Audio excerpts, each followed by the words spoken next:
So a Slipknot concert. That's how we're going to begin. All right.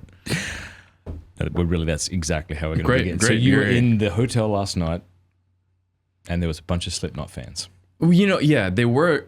I didn't know there were Slipknot fans last night, but it made sense this morning. Because last night it was just, they were like getting ready for, it must have been the concert. And so they were all in the kind of the black and the dark and the tattoos and the whole piercings and things like that. Good. But then this morning at breakfast, they must have gotten their merch. And so they were all wearing Slipknot shirts, which is how I knew it was, a Slipknot last night. concert. Yeah. Did you just make a sound, Josiah? Are we good? Oh, we're good. That's all right. Yeah, Slipknot. I was big into heavy metal. You and I are about the same age. Were you into that? Not really. Yeah. I wasn't a big music guy. And what I would have been more like 2000s. It would be more like hip hoppy. Yeah. Than, the dark, heavy metal stuff doesn't do it for me. I'm at a point in my life, I don't know what this means, but I'm not listening to music anymore with lyrics. Mm-hmm. I know no one's going to relate to this. I'm going to share it as if someone will relate to it, but I don't think anyone will relate to it. The songs get stuck in my head and they haunt me and they don't leave me alone. Yeah. And I don't know how to get them out. It's actually kind of like an obsessive thought that keeps coming back when I listen to music at a store or something. So if I listen to music, it's jazz or Gregorian chant or lo-fi. Well, good on you for that. I feel like that's probably a healthy thing. Better than Slipknot. Yeah, it's better than Slipknot. I actually really struggle to hear lyrics of songs. Oh, yeah? And so I guess that helps me. Why do you have problems with the hearing? Or? I don't think it's problems with my hearing. Whatever it is, I just don't listen in that way. Like I immediately go thinking somewhere else. Like it's very hard for me and I just don't really value it. Yeah. So I will listen to the same few songs over and over again. Yeah. And that kind of works for me. Yeah. Like I do like it when because I have somewhat of an office job sometimes. So when I'm working, sometimes I'll throw on white noise or sometimes I'll throw on one of my few tracks. Yeah. And it just sort of helps focus me. I love that you do not. Here's what happened this morning. I wrote to my our manager, Melanie, and I'm like, hey, give me Father's phone number. Yeah. He doesn't have a phone. Yeah. Not he has a dumb phone. He doesn't have a phone. That made me so happy. Please tell me what that's like, traveling and living. And there's a nuance to it. Most of us have no phones at all. There are a few, especially kind of our higher up leadership, who have to have some sort of smartphone. For the last 5 or 6 years, I've run our media as well. So I run our communications and I run our whatever. And so I do actually have the use of an iPhone. But the balance of it is that I've chosen not to have a SIM card in it. Yeah. And so the big thing for that is we don't have the internet in our friary. And so I have it as a tool, like when I'm at a place where I'm working and things like that, and I can do what I need to do. But it also gives me the freedom when I'm in the friary. I'm actually in the friary and cut off. Or like when I'm here and I'm traveling, it kind of allows me to do my job, but also be authentic to the Franciscan vocation. Yeah. I was just in Assisi. All right. Like 2 months ago. Yeah, I've never been. How was it? Oh, that's amazing. Yeah, I went in the year 2000. That was my conversion year. It was a pretty radical change in my life. That was during World Youth Day. It was like a extension to the pilgrimage. But I didn't remember it. It's been 24 years. And so my wife and I just spent the last 6 months in Austria, and we were traveling to different countries every weekend for the last 3 of those 6 months. Yeah, so we decided to take the family to Assisi, and it is really cool. Beautiful. Yeah, I've heard it's one of the most peaceful places in the world. People kept saying that, and I kept being like, yeah, shut up. People just say that. I don't know, but it was really, they were right. Okay, it did hold up. It was awesome. Yeah. But it was funny because we rented an Airbnb from a fella who was raised in Assisi, and it was really interesting to get his take on Assisi. He called it medieval Disneyland. Like, it's not, there's a reason this looks like a medieval town, and it's for tourism. Yeah. And that hurt my heart a little bit, but I get it. Yeah, because I think my understanding is, I don't know who's in charge of the things. They're just super strict about building and changes and things like that to preserve it, right? Yeah, and I think there's only a couple of thousand who live within the walls. But it was bigger than I remembered, and it's absolutely beautiful. Yeah. But, okay, so this must be the perpetual problem that all Franciscans deal with, namely poverty, right? Because I'm hanging out there, I'm seeing a bunch of Franciscans with their really nice cameras and their phones, and I'm just like, I don't know how you come. I'm not judging them. I'm just, if I was in their sandals, I don't know how I would go there and not just think I was the world's biggest fraud. when you're confronted with exactly how Francis lived. Yeah, and to be honest, like you don't have to go to a CC to get confronted with Francis in that way, and that's kind of the ongoing. I think you learn to do it, but how do you look in the mirror of St. Francis and then you see yourself, and it's just I'm horrible, kind of, and it's like I just am not that at all. And I think, to be honest, that's probably something that all of us in different ways you have to like sort of process and come to some sort of understanding of how I can be a follower of him, but still so far behind. We have a prayer we say after Mass called the Companions of St. Francis. And it'll be, if I said the whole thing, I would know it, but just like we have this line about like, we're following you, though from so great a distance. You can say the whole thing if you remember it. Draw us to yourself, most worthy Father Francis, that we may run after your fragrance of holiness. As you know, we are lukewarm because of our sloth, languid because of our idleness, half alive because of our negligence. This little flock is following you with hesitant steps. Our weak eyes cannot bear the dazzling rays of your perfection. Renew our hearts as from the beginning. Renew our steps as from the beginning. O mirror and model of holiness. Holy Father, a mirror and model of holiness. That's what I can remember off the top of my head. Yeah. I literally say it. It's like the creed. It helps when people around you are saying it as well. Yeah. And probably if I wasn't, I was like processing it in a new way while doing it. Oh, yeah. But that is a funny thing about, I literally have said it every day for the last 15 years. But now on the spot, you can't remember the whole thing. But anyway, that whole thing about we're following you with hesitant steps from so great a distance. And so there is, but also the understanding is like what made Francis was the work of God. And in a certain sense, if God wanted to make me St. Francis, he could in the same way, but he has chosen not to do that in the same way. Yeah. And so there is just, even like there's a holy looking at the saints for like inspiration and encouragement and admonition even. But then there's also a way in which you say, but yeah, like I'm following him, but the Lord is making me a Franciscan in a particular and unique way, and that's okay. What's weird about Francis, and you correct me because you clearly know way more than me, is that he was what they would call in the East a holy fool, it seems. Yeah. I don't know if he lived so radically and almost like irresponsibly, at least from an outsider's perspective. Yeah. It's so weird to have someone like that lead a religious order, found a religious order, and then also he's kind of like a Christ-like figure. I don't know anyone that talks about their founder.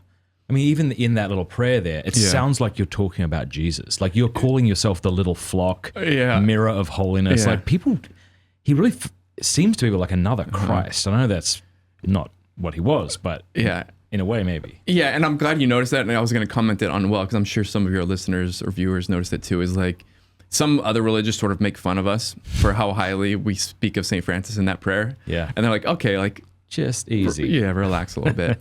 But we do... What would be different, for example, in the relationship that we have to our founder than Benedictines to St. Benedict and Dominicans to St. Dominic, etc., is we refer to St. Francis as the forma vitae, as like the way of life. And so for many of them, it's like for the Benedictines, it's the rule. For Dominicans, that would be hard. I think the Dominican focuses more on like sort of like maybe the theology, and even Aquinas overshadows Dominic in some ways, But for us, it's like the most important thing that St. Francis gave us isn't just the rule or writings or anything like that, theology. It's actually how he lived. And so that's kind of like we hold him in a kind of a privileged, unique way that's different from maybe other This is what one Dominican once said to me. This is why there are so many Franciscan orders. He said, we follow the rule of St. Dominic. They follow the person of St. Francis. Yeah. And a person is a lot more interpretable than a document. Right. And that's, I don't know the answer to this, like how, there's just not, from my understanding, I don't know if there's any like official Benedictine reforms in the proper sense, or in the same sense that there's different Franciscans, or I know there's I guess monastic the Carmelites communities. had a reform with Teresa and John, but they kind of, and even that, so maybe that's like one or two, and Dominicans are still, the Dominicans and all that sort of stuff. Like why have there been so many different Franciscan orders and renewals and breaks? And I think part of it is that there is a sense in which, if you will, there is that sort of you can do many things in a Franciscan way. And so that kind of makes sense. Like what does that mean? Meaning, you can have a Franciscan spirituality and be a college professor. Like you can still live simply, you can still lean into dependence. Or you can be a Franciscan and teach, or you can be a Franciscan and work at a hospital, like, or you can be a Franciscan and even be like a pastor, whatever. Like for our order, for example, like we're not going to be college professors. Not because we don't have guys who are smart enough or inclined that way. That's just not what we feel God has called us to do. And the CFRs specifically? The CFRs, yeah. And so, and we're not going to, for example, kind of a controversial thing in our constitutions is that we by rule do not run parishes. So we won't be pastors. And part of it is to protect our fraternal life, our life of poverty, to make sure that we're free and close to the poor. But you can still do that in an authentically Franciscan way, but we haven't feel that's what God's called us to. But what I think part of it is how human nature works, is that particularly towards poverty, there's always the idea, there's like a joke that when you become a Franciscan, you give up everything and then you spend the rest of your religious life taking it back. And that's something that you have to be really careful of. And I think that happens for individuals, but also it can happen for orders corporately. And there's a part where you've just kind of got comfortable and you've got reattached and you kind of have to just break and begin again. Like, I don't know if that's one of the reasons why, because we have this whole high ideal, particularly towards poverty, that might be part of why Franciscans particularly have to kind of like break and renew again. This kind of, I can only analogize this to marriage, right? Because I'm a married man, but it reminds me of the compromises that married couples end up making. And, maybe the way they speak to their spouse, or the way they, maybe they're not as beautiful towards them as they were during the courting period. And then they seek to justify this new way of living as what's realistic. And there might be, some of that might be true, like when my wife touches my arm and asks me to take out the trash, I don't swoon. I don't think I ever did, but sure, it's not, things are different. So it's like trying to decide, okay, how much of this is compromising and how much should I be striving for that first, that ideal of what marriage is supposed to be, and it's so easy to kind of become embittered and then just to sort of justify bad habits. And I'm sure that's true in the priesthood. Like you've got to, because I'm sure as a young man entering the Franciscans, I would have been super zealous for 3 weeks. Yeah. And I would have judged everybody. Yeah. And then I would have realized that I need gas in this car or I need something. And Yeah, and that's, so I work in formation. So currently right now I live in Yonkers, New York, where I am the director of priestly studies for our guys. So I'm in charge of our seminarians and then spiritual direction for the Dawson guys. But the 3 years previously, I lived in our postulancy house, which is where postulancy is the first step on the journey of entering us. And that's about a 10 or 11 month process. But seeing in them, but also seeing my own life, this is just a super common movement. You come in super zealous, also idealistic, also a little bit unrealistic, and so you have these ideas of this is what it's all going to look like, and it's all going to be pretty, and it's all going to be whatever. And then you make vows and you go into life and you start to see these guys and like, okay, this isn't what it was in postulancy, and this isn't what it was in novitiate. Like, should I be concerned? Should I be scared?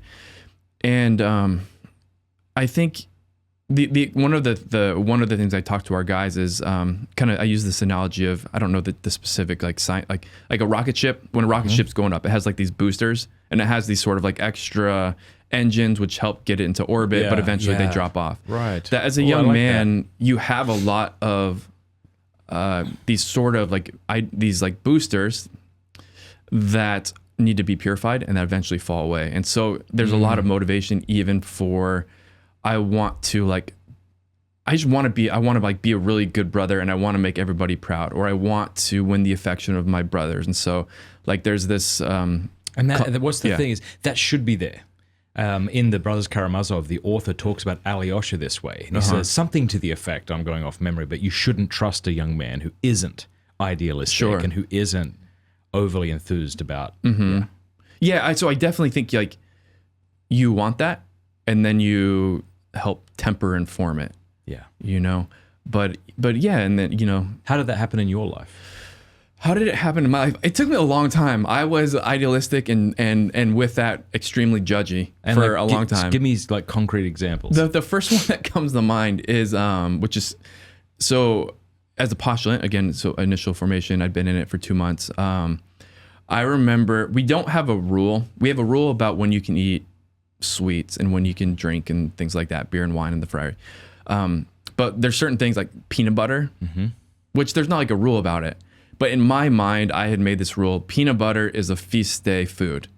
And so I had like a postulant classmate who was putting peanut butter on his toast just on a normal Tuesday ferial day. And I was like so judgmental of him, like, what kind of Franciscan is this? You know, he's eating peanut butter. Yeah. That would be like a super common, stupid judgment to make. Sure. You know, and so you kind of like. What about how the friars lived, though, more concretely, like owning certain things? Was that ever difficult for you to vibe with? Yeah, I'm trying to think of.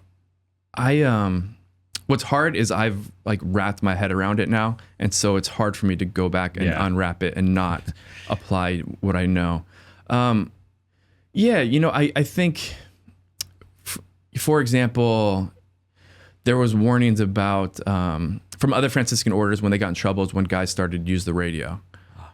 And so, because then a guy could, the whole thing is that then you can go in your cell by yourself and you can entertain yourself and you no longer need the community. And so like hearing of a guy listening to a baseball game in his room or talking about sports, those types of things, I was like, this feels worldly and we're not supposed to be worldly. Yeah. That kind of stuff was hard for me originally. Yeah. What was it like? You still sleep without beds, don't you? Isn't that part of it? Or I'm sure there's an older friars that have. Yeah. The specifics and that's what drew me to the friars, to be honest, in my idealistic young youth. But the language is that the friars sleep on a mattress on the ground. Okay. And so some who have like some sort of back problems, whatever, a few might have a proper bed, and then some have less. So some are on like camping mats. But like a mattress on the bed, it's like not that big of a deal. Oh, what? Sorry? I mean, a mattress on the ground. Oh, yeah. It's like, you could do that. It's not that big of a deal. Yeah. Yeah, that's awesome. Yeah, you know I was discerning with y'all for a while. I was so pumped. I remember So just pumped. hearing that loosely. I don't remember any of the details. Did you actually do a visit? Yeah, so the way it started was I saw a friar in a World Youth Day Canada book, and he was one of y'all. But there was no information about him. He just looked really cool. Yeah. And I wanted to be him. Yeah. And it took me a long time because this was 2002, so it was before the internet was really easy to use and find things in the way it is today. So I remember then somehow I did net ministries in Canada, somehow came across y'all, and I was like, that's them. And I was always on your website. And that would have been the old. Yeah. I know exactly that website. Yeah. And those, I don't know if you're still doing those little black and white newsletters. With what was that? They called it the Grey Friar News. Right, yeah. Oh, I was so into that, man. That was my... Yeah. And so I went and stayed with the friars in England. When Brother John Paul... Yep. Is he now Father John Paul? He's very much Father John Paul. He was just we call him our general servant for the last 2 terms. Maybe he was a priest back then. I don't know. 2008? No, I think you're right. He would have still been a brother. Okay. So he was there. Yeah. Brother Martin. Yeah. And some others. And so I arrived. You want to hear this? Yeah, I do. So I show up, and it was Brother Martin who said, you better go pray in adoration because we're going to go preach tonight. I'm like, all right. So I threw my stuff in the cell and went and prayed in adoration. And then I come out, and there's Brother Martin. He's got this crucifix that's been bloodied to look like the Passion of the Christ. Giant crucifix. Yeah. And he's, what else? I think that was it. So we're on the subway, and I'm carrying this giant crucifix next to this Franciscan. And we went to this church in Soho, so not a good area of London. And they had Eucharistic adoration going on. And then Brother Martin unrolled this big canvas of Our Lady of Guadalupe, and he had a Polaroid camera. And so whenever people would walk past, he'd say, you want your photo taken with your mother. Oh, that's clever. Isn't that cool? Yeah. So he would take a photo with them and give it to them and invite them to put it on their fridge. And I was giving her out miraculous medals, and that was really neat. But my favorite moment, which might get you in trouble, me saying it publicly, so if it does, it's just a joke. All right. We were coming back from a mission that they were preaching at, and we were in the subway. And I'm sitting there, and we're about to get to our final exit, and my brother's sitting across from me, and he looks up, and he looks super disappointed. And I look up, and there's an advertisement that says, just because it says immaculate contraception, just because it's Christmas doesn't mean your condom won't break. Have you heard the story? Uh-uh. Okay. And I'm like, oh yeah, that's a bummer. Yeah. and someone like kind of made a reference like he would rip it down, and this must have been the more kind of sprightly fella, and then the more soft-spoken guy, apologies, I don't know their names, but that might be a good thing, went up to him and was talking to him quietly, and I thought he was saying, that's wrong, but like we shouldn't be, vandalizing or damaging property. That's not what he was saying, Father. Yeah. So the guy comes and sits next to me and he says, it's going down. Oh, okay. We're in this packed subway. I don't know how they ripped it out, but it wasn't quiet and it wasn't, inconspicuous. And then it was me and 3 Franciscan Friars running through a London subway. Yeah. It was the best time I've ever had in my life. And that checks out, and that wouldn't, and that's something I appreciate about our order is we're willing to do it, to think outside the box a little bit, to do what needs to be done, and that's like, I think that's what's an appropriate action in that place. I think it's so cool. I was talking to my wife this morning. She's like, "Who do you have on the show?" I'm like, Father Mark Mary. And she went, I don't remember, but they're all awesome. I've never met one I didn't like. And it's so true. You're like people from Louisiana. Everyone from Louisiana I've met, I love. What's funny is I am like that too with Louisiana, particularly South Louisiana. I'm from Southern California, so that's still like my favorite place. But number 2 is South Louisiana. And I say it all the time. I love it down there. Louisiana is like a country that's not actually America, but you can tell it's been influenced by America. Whenever I go there, I'm like, there's something weird about this place. And I love it so much. Yeah. Where have you been down there? Well, my favorite place, someone asked me last night, where's your favorite place in America? And I have 2 answers to that. The first is a steakhouse in downtown Kansas, Missouri. Okay. Because I could smoke cigars while I ate steak. And it was my favorite place. I forget the name of it. Where was it? Josiah, do you remember the name of it? You were there with me. Oh, in St. Louis. Yeah, if you don't mind looking that up. Oh, St. Louis, sorry. Yeah, not Kansas. Anyway. Yeah, and then the second place is Rain, Louisiana. Rain, Louisiana. Where is Rain, Louisiana? I don't even know. And here's why it's my favorite place. I grew up in a country town in South Australia. Yeah. Missouri Athletic Club. If you live near St. Louis, make your way to the what's it called? Missouri Athletic Club.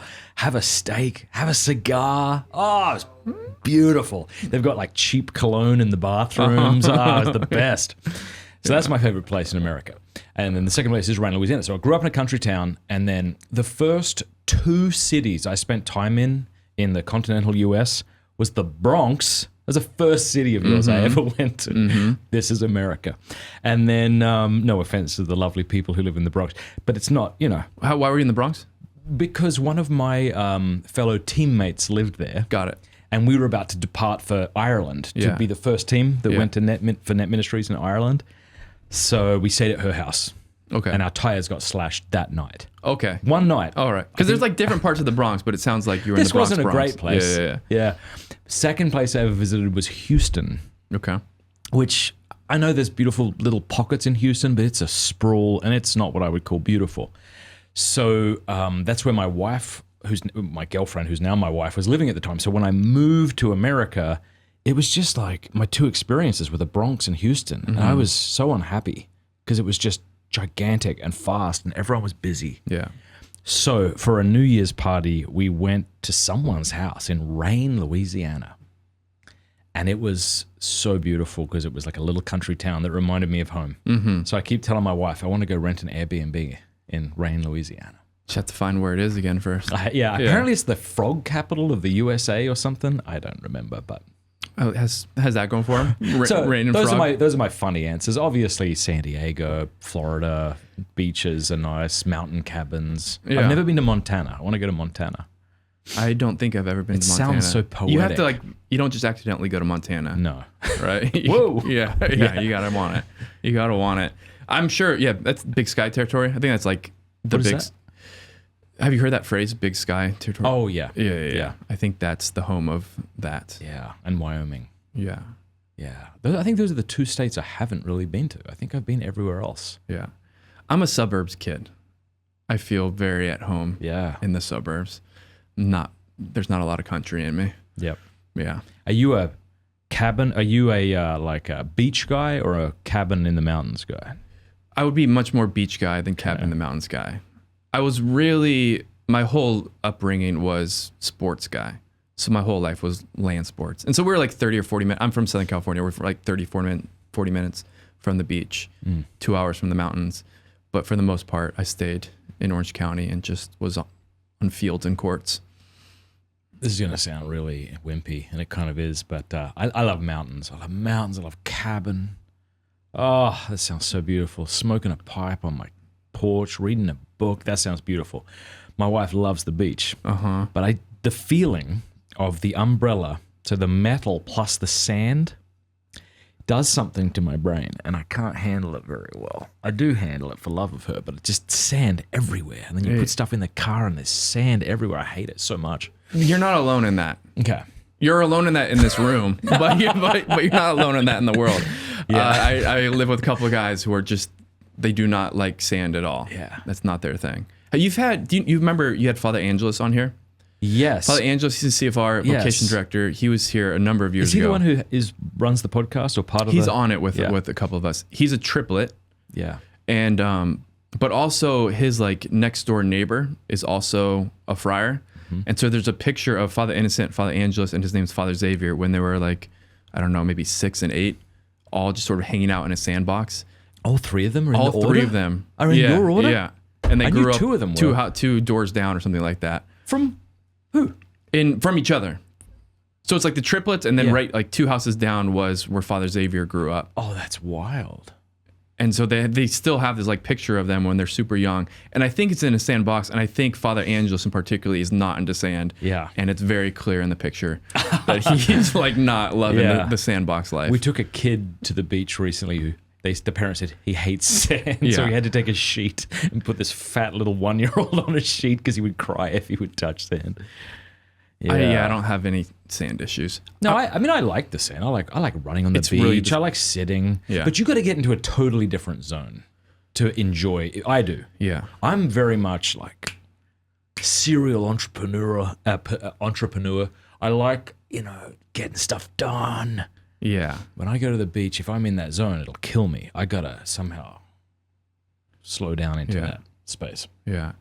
I've learned to say this in a specific way. I'm not into what I call static nature, meaning Interesting. I'm not really into mountains or trees or the country. Like it just doesn't do anything for me. Yes. The ocean, I love. I love that you've thought about this. Yeah. Enough to come up with the term static nature. Because I'm a Franciscan, and so there's this whole thing, and it feels like you're not healthy if you don't like the outdoors and those things. Like I'm super into animals. I could watch ants move around all day, or I've gone on a couple of safaris down in South Africa, and it's like my favorite thing I've ever done. Yeah. But I get bored I couldn't just like sit at the beach and just be there. Oh, you couldn't? I would, no. I would still struggle with that. I would have to be running around and doing stuff. Yeah. No, there's a real flow I can get into if I've got the perfect setup. You know, like the nice chair that's comfortable enough. Got a bit of the lumbar because I'm over 40 now and I need that. And a nice umbrella or a bit of shade. Got some drinks at the ready. Got a good book. I can't just go into that zone. I got to go run around, swim till I'm exhausted, but then back and that's nice. Yeah. And with kids, it's so fun. It's such a beautiful place to take kids. Except for the modesty issue. But it's just, they can't break anything and they're so entertained. And Yeah, we don't have to go down that rabbit hole, but I am aware that the beach scene is just different now than it was before. Meaning the modesty question. Yeah. Can I pick up on something that we were touching on for a second? Sure. Is Please. I've been really interested in thinking about, because we talked about you discerning religious life a little bit and being married, the ways in which, I don't know how much you've thought about this or talked about it.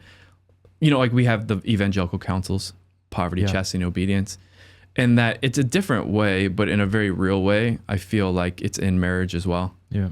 Because one of the aspects of poverty is like you and your wife are kind of communicating about finances, and you're probably never making a really big purchase. Yeah. I mean, it differs from couple to couple, doesn't Sure. it? Like what that limit is before you would discuss it. Yeah.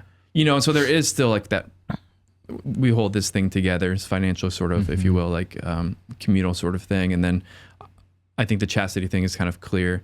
And then even like obedience, like you guys are in communication. And one of these, I think you can tell me if I'm wrong, is you're almost probably never anywhere Like somebody always kind of knows where you are, what you're doing for the most part. Yeah. And I think those things are healthy.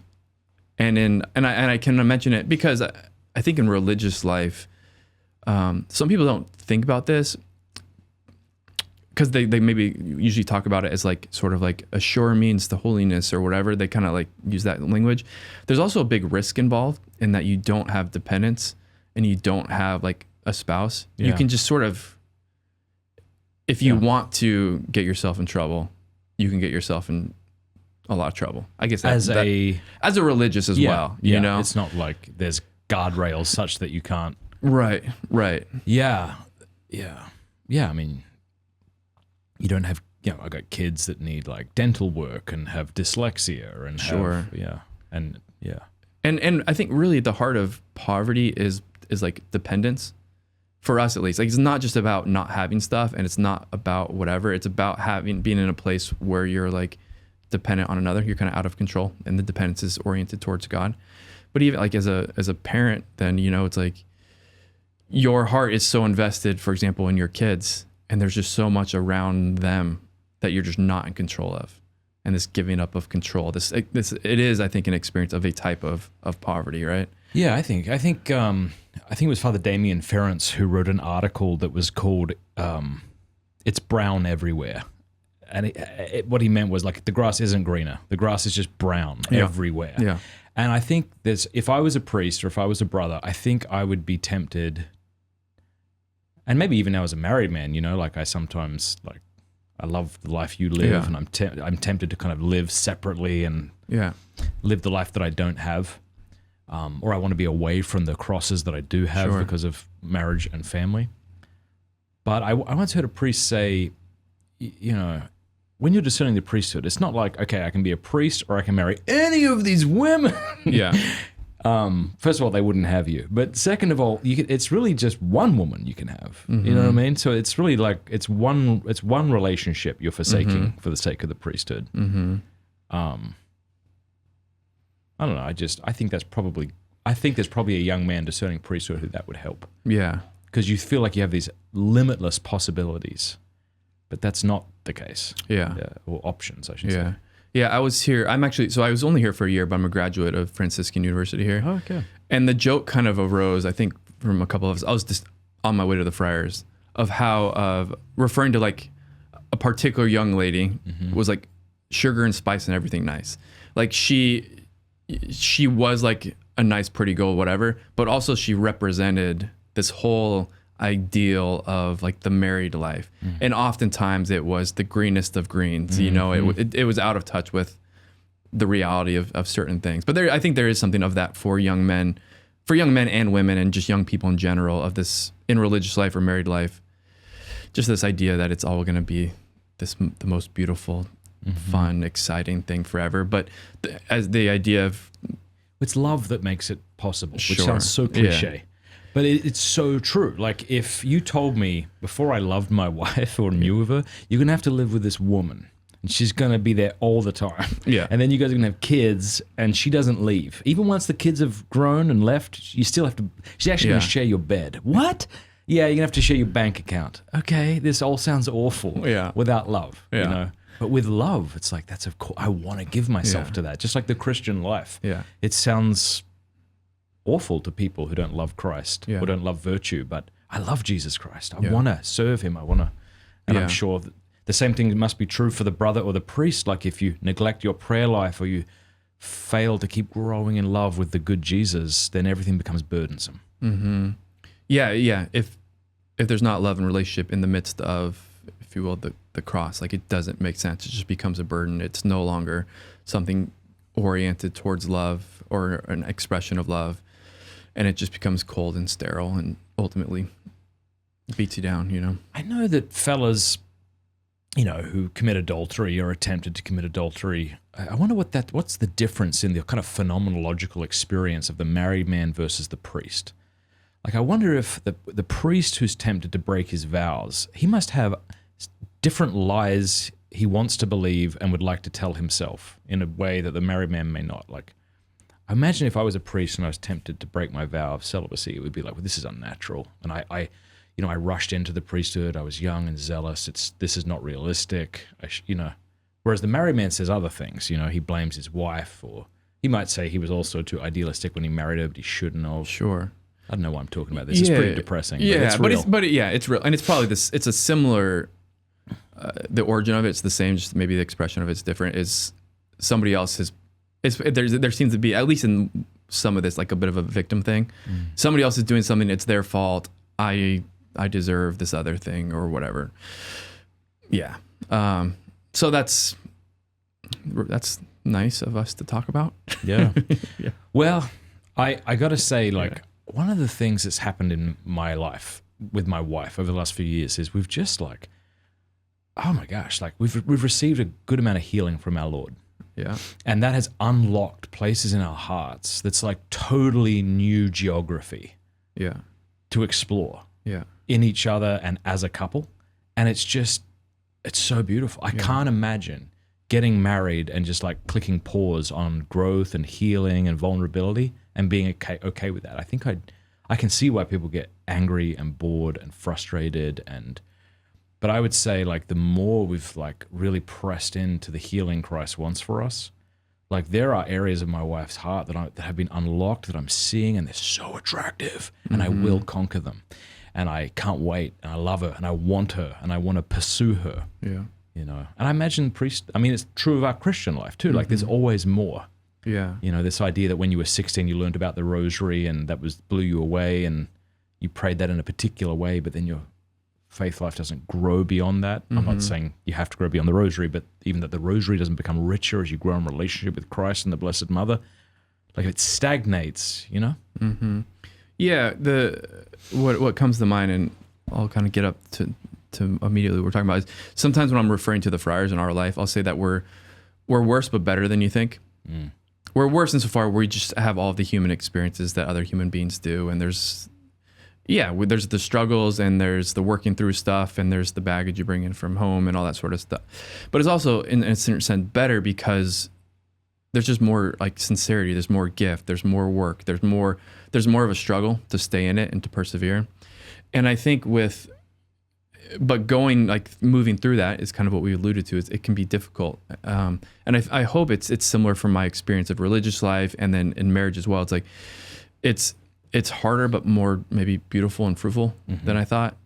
And in my relationship with the Lord, in my own vocation, it's okay, where I am now is not where I thought I would be. I thought I would be much smoother and have a lot more figured out and a lot less baggage. But you realize the conversion is ongoing and the struggle is ongoing. But yeah, you spoke of your bride, and to sort of do the same. I love my vocation with all of my heart, and my ordination date, which is May 26th. It's the most important day of the year for me. It just means so much to me. It doesn't mean it's easy. It's just, I love it. And I love the way in which I get to know the Lord in it and to serve the Lord in it. And so, but it wasn't easy, and it's not easy, but it's profoundly beautiful. What's some advice that older friars give you that you got to listen to? Yeah. What would be some of that? It's hard to know, because you can hear a sentence and not hear a sentence. It's like our Lord, you can listen but not perceive. Yeah. So I know before I was married, if someone had given me advice that I now know, I would have nodded sagely at the time while not understanding what they meant or the depth of that wisdom. But I would imagine if I was in your shoes, I would want to be going to older, happy friars, and be I don't know. Do you have that? Do you have that experience or relationship with some older men? I would say our orders we started in '87, so we actually we don't have a lot of grandfathers, so we don't have a lot of those people to pull from, and so that's something that's going to come more and more. And there's not a lot of, hey, sit down, Sonny, and let me give you some advice kind of stuff. But it's really maybe through the model of their life. I think the things that come to mind, Father Innocent says a lot, and he's not really an old friar, and we'll say it's really just a celebration. This is the most, we're the richest men in the world kind of thing. We're just so grateful. And it's all worth it. And so just keep going. just keep going. And probably that would be, it's like they use the Italian coraggio, but like courage and perseverance. And the underlying message of it is it's all worth it. It's probably like in a marriage where you hit your first roadblock and you have your first disagreement and it feels like you're not going to get through it. If you do then get through it in a healthy way, like in a healthy, respectful, fruitful way, then it helps you to trust that the perseverance is worth it because you've hit that one road bump, you survived and got better. So now when you hit maybe an even bigger road bump, you're like, I've been through this before, the perseverance is worth it. Yeah. And hopefully you get to a place too where it's like perseverance is the only option, and that's helpful. What does that mean? Meaning like I'm not going to go anywhere. I'm not going to leave. Yeah. So I don't have any option other than to stay in it and to figure it out, you know? And there's actually a freedom from that. And there's a profound, I think, grace and strength that comes from commitment. Yeah.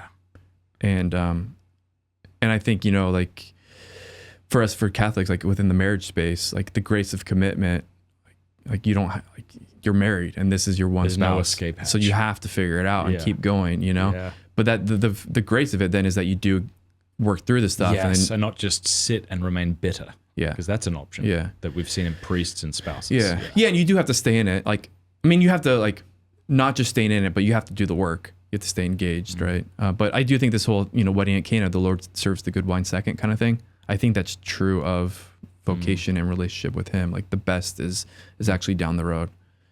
I had a woman say to me recently, never compare your inside to somebody else's outside.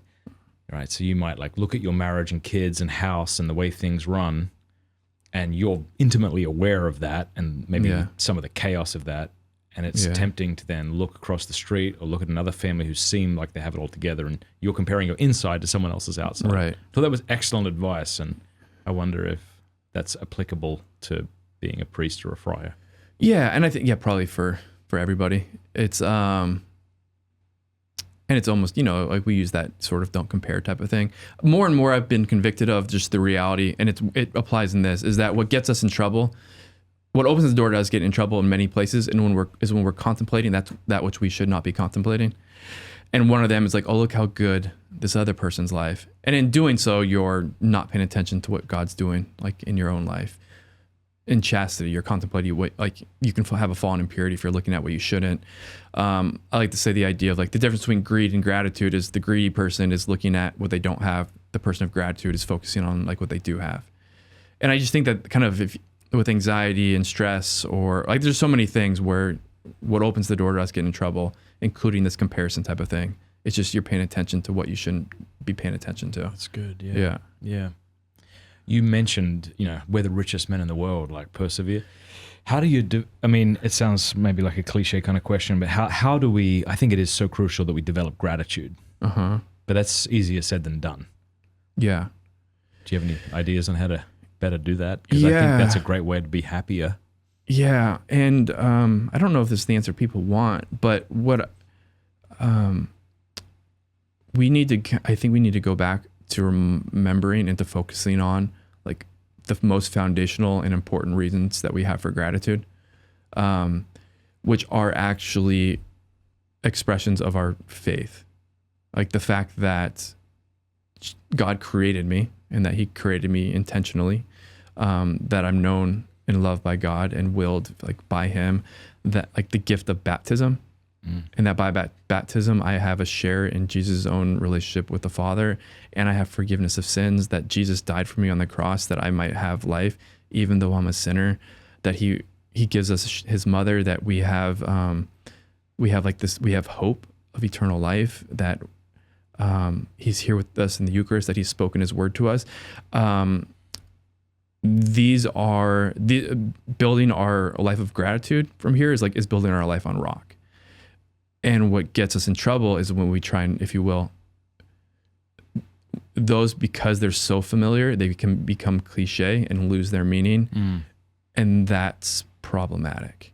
And that just makes us very vulnerable going into the world. Because if we're building our gratitude on some, like another person's experience of us or success or this or that, that's just very fragile. And that's a very vulnerable way to go about the world. Yeah. I'm always praising the charismatics because I love, and I love doing this too, like before praying, telling God who he is. Yeah. And telling God who you are. Like, Yeah. You're good. Yeah. I'm yours. Yeah.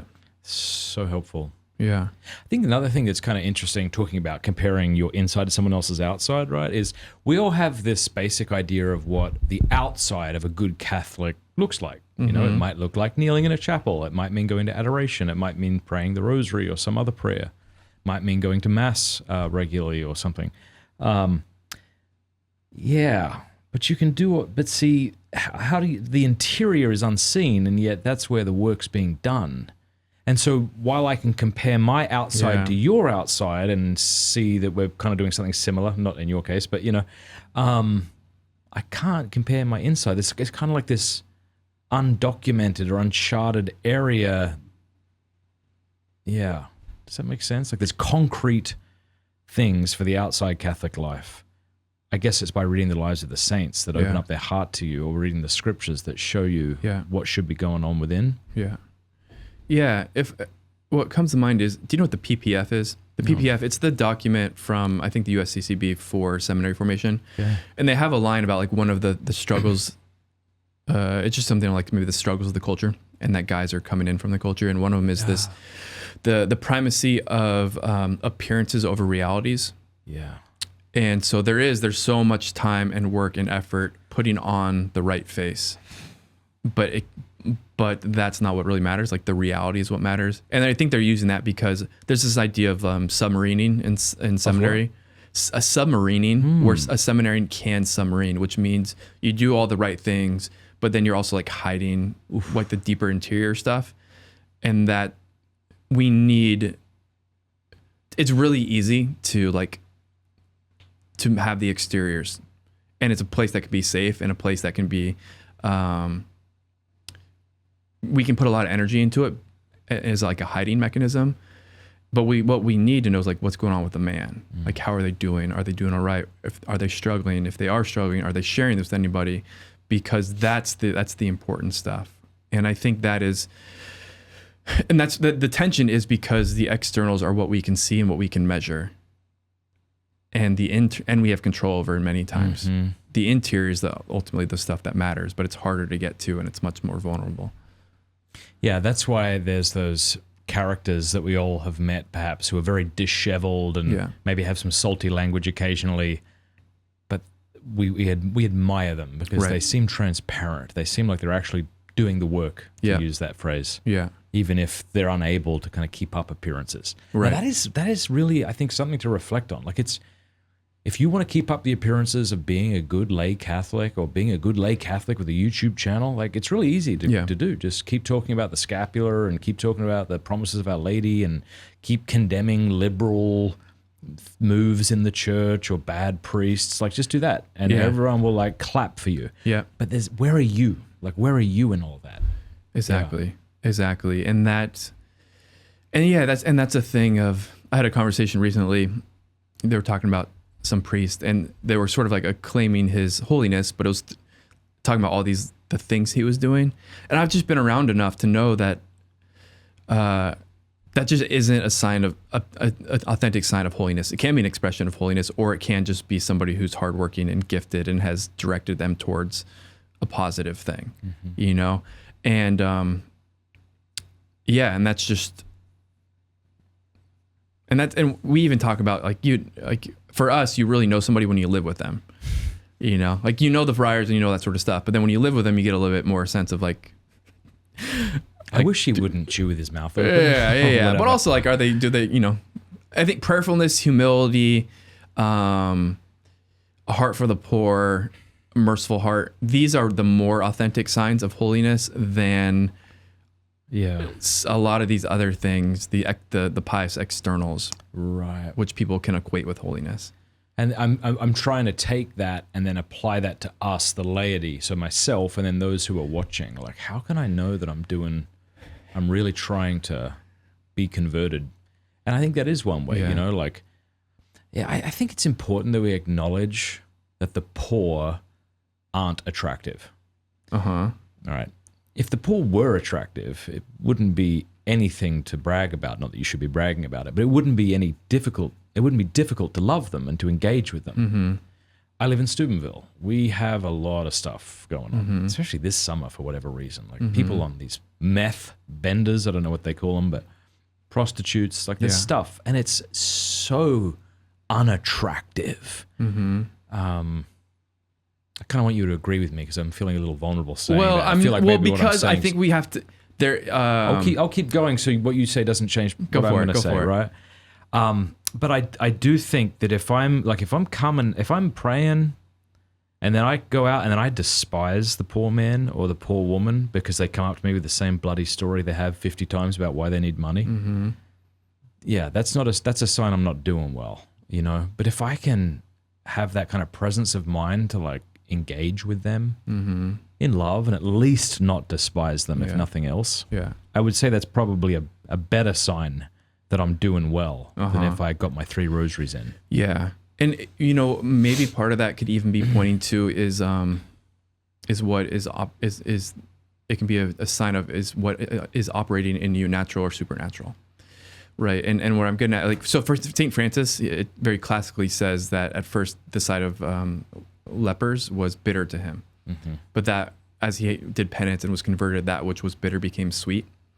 And there is this whole like sort of Christian understanding of even Christ crucified being sort of, if you will, the most unattractive one, but in a certain sense, the one who draws us most to himself. And so I do think when there is a capacity for love to enter into that equation, and then the poor do become attractive in a different way. Yeah, I'm not there yet. I find them smelly and ugly. And I see them yelling at their children who are obese because they're drinking Coke at like 9 a.m. Yeah. And I know that's not their fault because they're poor. What options do they have? They can't afford groceries and they don't have a freaking car, and so they can only buy their kids food from the gas station. Like I can intellectually see all that, and yet I feel frustrated when I see it, you know? Yeah. So this is more of a confession time with Father Mark Mary than it is anything else. But I do think if you had the opportunity to sit with them and to hear their stories, your entire, even emotional disposition to them would change. Because, you know, what my experience is that with the poor, and many of them, is that their easiest day is harder than my hardest day. Yeah. And then you learn where they came from and how they got there and what they've gone through and that, what's, I guess, knowledge and love, when they enter into the equation, that which was bitter becomes sweet. How did that happen for you? I think I'm probably on a journey with it, because I think as a young man, it's you can live like in ideal land, and it's like, yeah, if the poor were like Oliver Twist, I could love them. Yeah. But if they're swearing at me and they're schizophrenic and they're... But it's like, oh, cool, look at me, suburbs kid from Southern California, living in the Bronx, working with, you know, the homeless. Like, it feels exciting. Yeah. There's a sense of experience to it. And then there's parts where, it becomes harder and becomes burdensome, or it becomes, one of the big things from Father Benedict is we need to make sure that we were freely being inconvenienced by the poor, but there's a place where it actually becomes inconvenient. And so I think I'm still, I have a lot of tasks. I have a lot of work to do. I have a lot of things that need to get done. And so the slowing down and being present for me is hard. And so I'm like not going to pretend like I'm not still struggling with that, you know? But the moments I do get where I get to be with him and again, have that real moment of like, oh, here's your story. Here's what's going on. That kind of thing. That always, if you will, brings back that first like love. And so the importance for me is making sure it remains relational. Yeah, that's a good point. Yeah. How can we love anybody if we don't know them? Yeah. You know, because if you don't know them, you just see the it's kind of just frightening. Yeah. And you just see the sort of the external things, and the externals of the poor and the broken are not naturally attractive. They're the converse. Yeah. How do you as a friar like love the poor while maintaining boundaries? I mean, this is different from a family. Sure. My wife used to take homeless people out for dinner, and I told her she cannot do that anymore. Yeah. But God bless her for wanting to, you know. But it's like, that's not safe. Stop that. Yeah. So I know we have our own boundaries, but like, how do you implement boundaries? Yeah, I actually had a very profound like experience of this. I was from 2012 to 2014, I was in temporary vows, and I was assigned to our friary in Honduras. And in our area, it's just, the poverty is everywhere, and it's really deep, and it's like super, super real. And there was just times where I was feeling just sort of overwhelmed by it, overwhelmed by the need, or just hitting my own limitations of like my actual capacities, what I could do. And I was on a silent retreat and just had an experience, like an anointed experience, where meaning it was more just an insight, like God made something happen in my heart where I had new experience of his like fatherhood and what it meant to actually live from this place of God being Father. And it just reminded me that like I'm a worker in the vineyard. I'm not the savior. I'm not everything.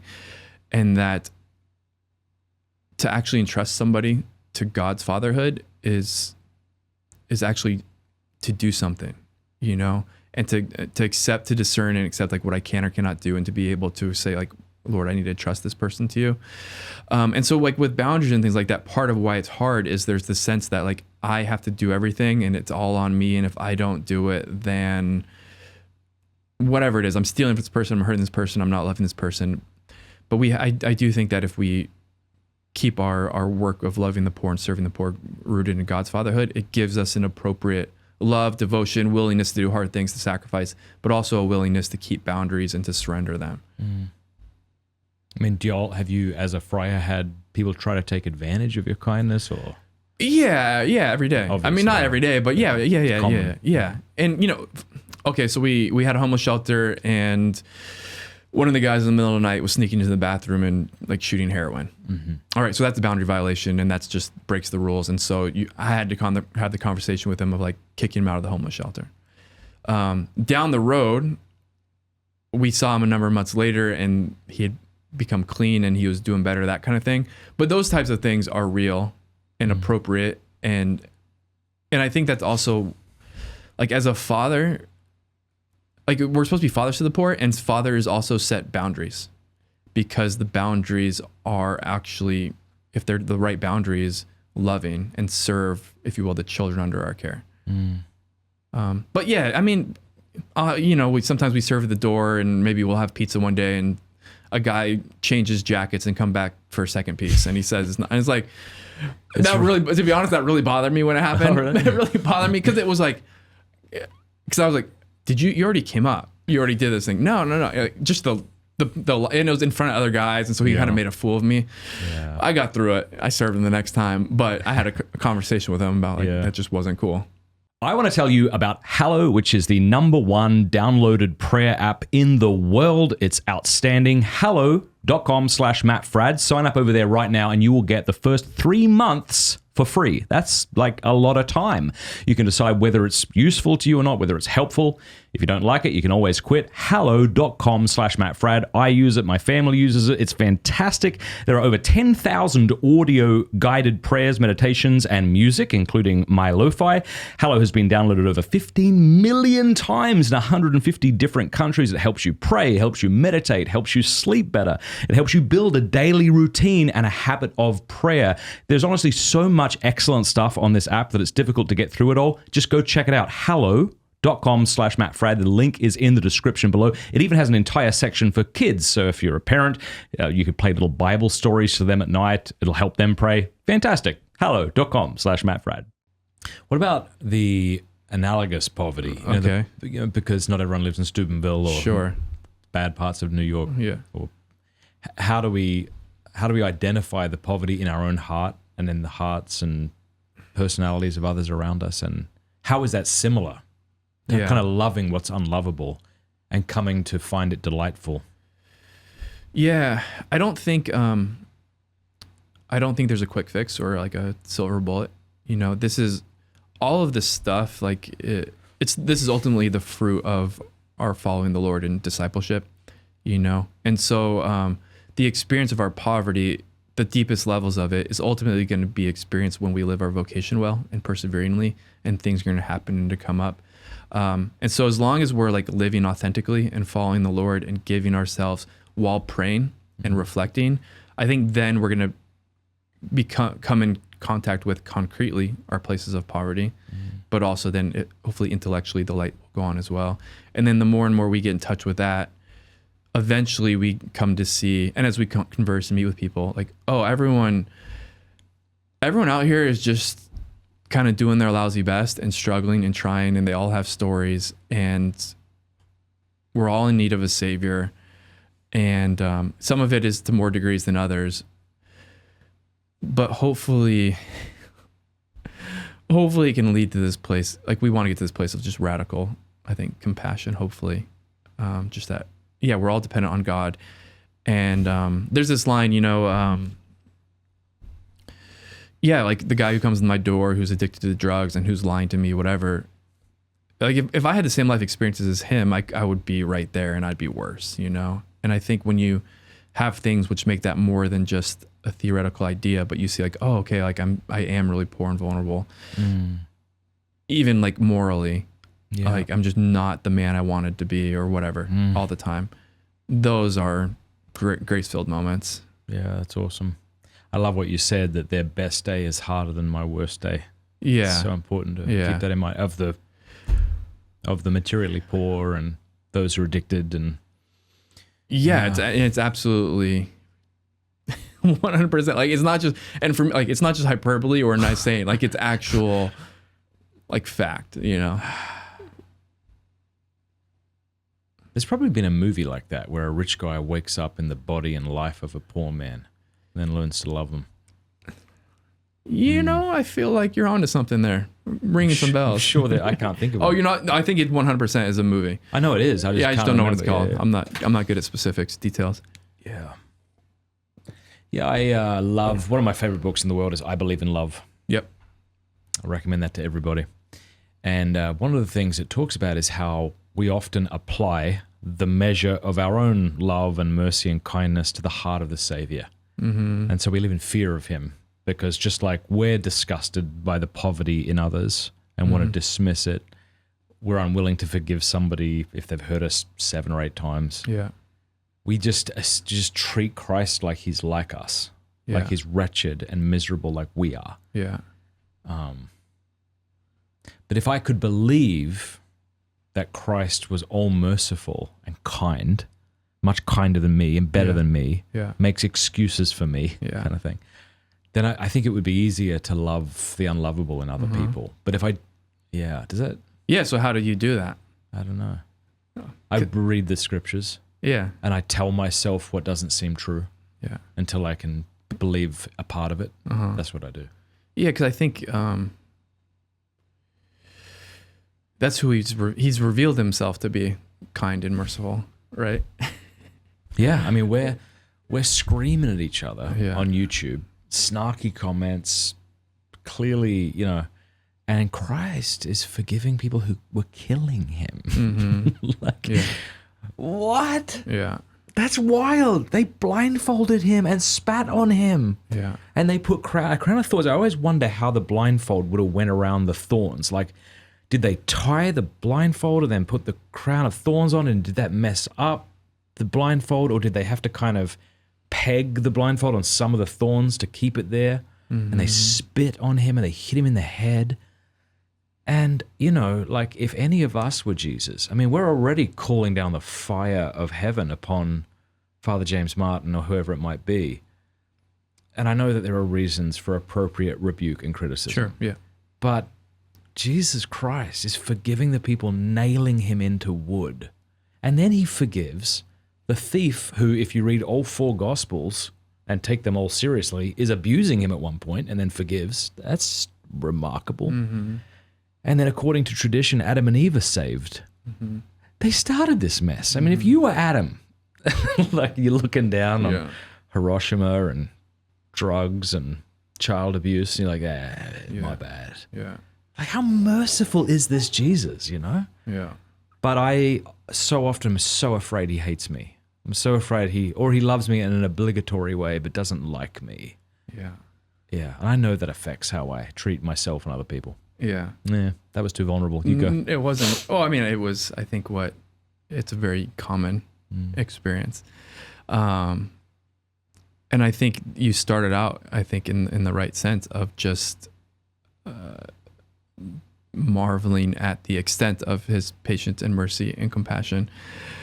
But I think the trick then is, right, like that's not just towards those who are scourging him and putting crowns of thorns on him and mocking him, but that's for Matt Fradd, and Father Mark Mary, that he loves us and he really loves us in that way.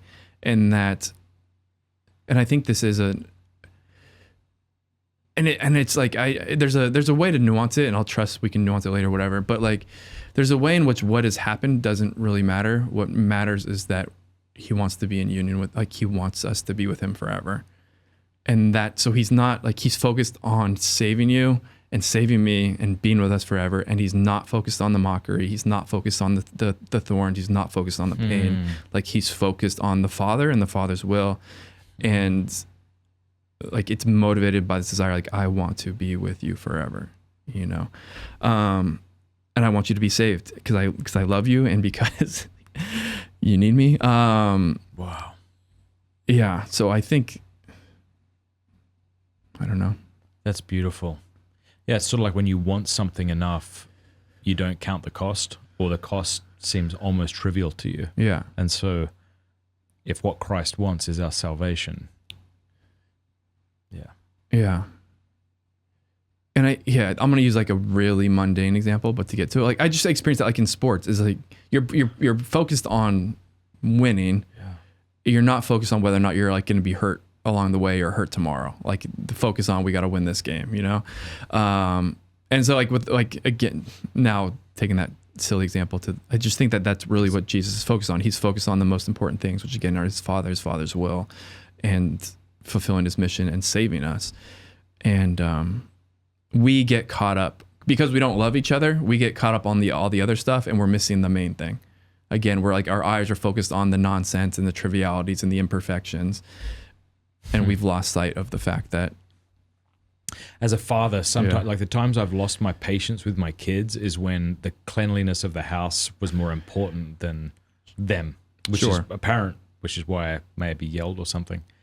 And I do think that's a good analogy to what's going on today. Like, the world is a mess. Yeah. And right now, there's just such a lack of love. You look at our political conversation, you look at the ecclesial political conversation that's taking place online, and we don't have time for love. Get the friggin' house in order. And so it's just about kind of condemning each other, criticizing each other. Yeah. Yeah. And there's safety. There's some kind of safety in that. And there's almost like at least on a natural level, it makes sense. Like, you can't actually live in this pigsty. Like, things have to get better. Yeah, correct. But I take it upon myself to be the one who decides how it's going to be. And rather than just sort of, submitting myself to God's will, his permissive will, that doesn't make sense to me. Yeah, and I'm sympathetic to it insofar as people are beat up and they're hurt and they're afraid. And so we have gone, it's like fight or flight, and a lot of people have gone to fight.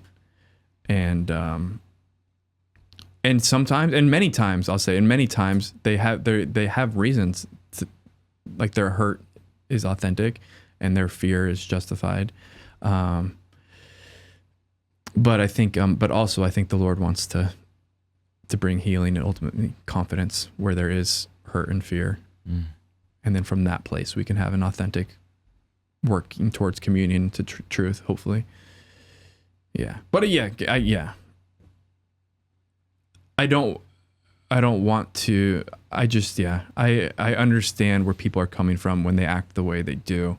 I don't like the way the conversation happens, especially the public conversation and all that sort of stuff. But as I meet the people, it's almost like with the poor, like when you meet what happened to them and brought them to that place, the movement is like, okay, like one of hopefully of compassion and deeper understanding without sweeping under the rug the wrongdoing, etc. When I look at some of these kids on this street and they're like, 5, and they're obese already because of the reasons we mentioned, like they're just hanging out in bad company and the parents are screaming at them, and you just think, what hope does this kid have?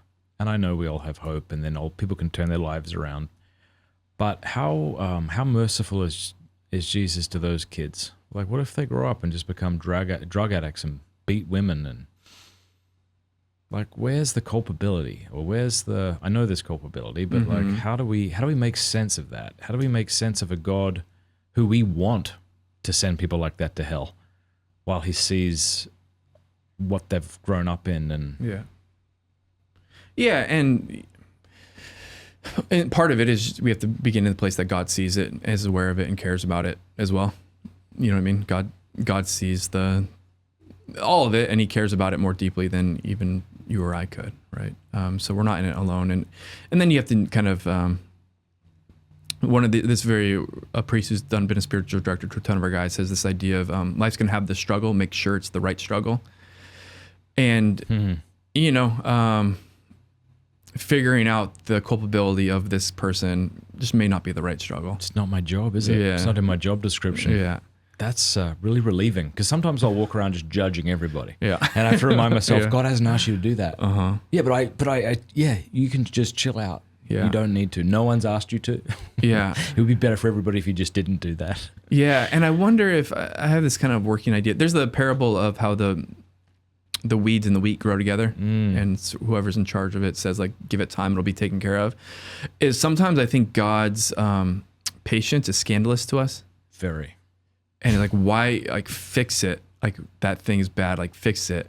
And somehow we have to surrender in like hope, in like supernatural hope, that God sees it and is aware of it, and He's got a plan, and that He's going to respond. But He seems to take His time more with things and endure things more than we would like Him to. Yeah. Not just like over the years, but in an individual's life. Like, I find it incomprehensible. I'm not saying it's not true, but I find it incomprehensible that a child can be born into an awful situation, be abused, grow up to be an evil person himself, and then die and go to hell. Like, what kind of loving God would permit that kind of life? Why would you even make Him just to send him to hell when you knew that this was going to happen to him? Yeah, and I think just our understanding, the Catholic moral understanding of how culpability and things like that work, like, we don't know how the child who is born in that situation will ultimately be judged. You know, we don't know those situations, but right, that's important to keep saying. Yeah. And there's this, and God, right? Are you familiar with the concept of spiritual bypassing? No, please tell me. Spiritual bypassing, it's this offering, at least one working definition of it that I would use would be offering like a very simple spiritual example to a more complex human reality. So, for example, I think where Jesus models this in the healthy way is with the raising of Lazarus. Okay. So he's told his friend's going to die. He says it's going to be for the glory of God. Lazarus dies. He comes to Bethany. Martha meets him. Then Mary meets him.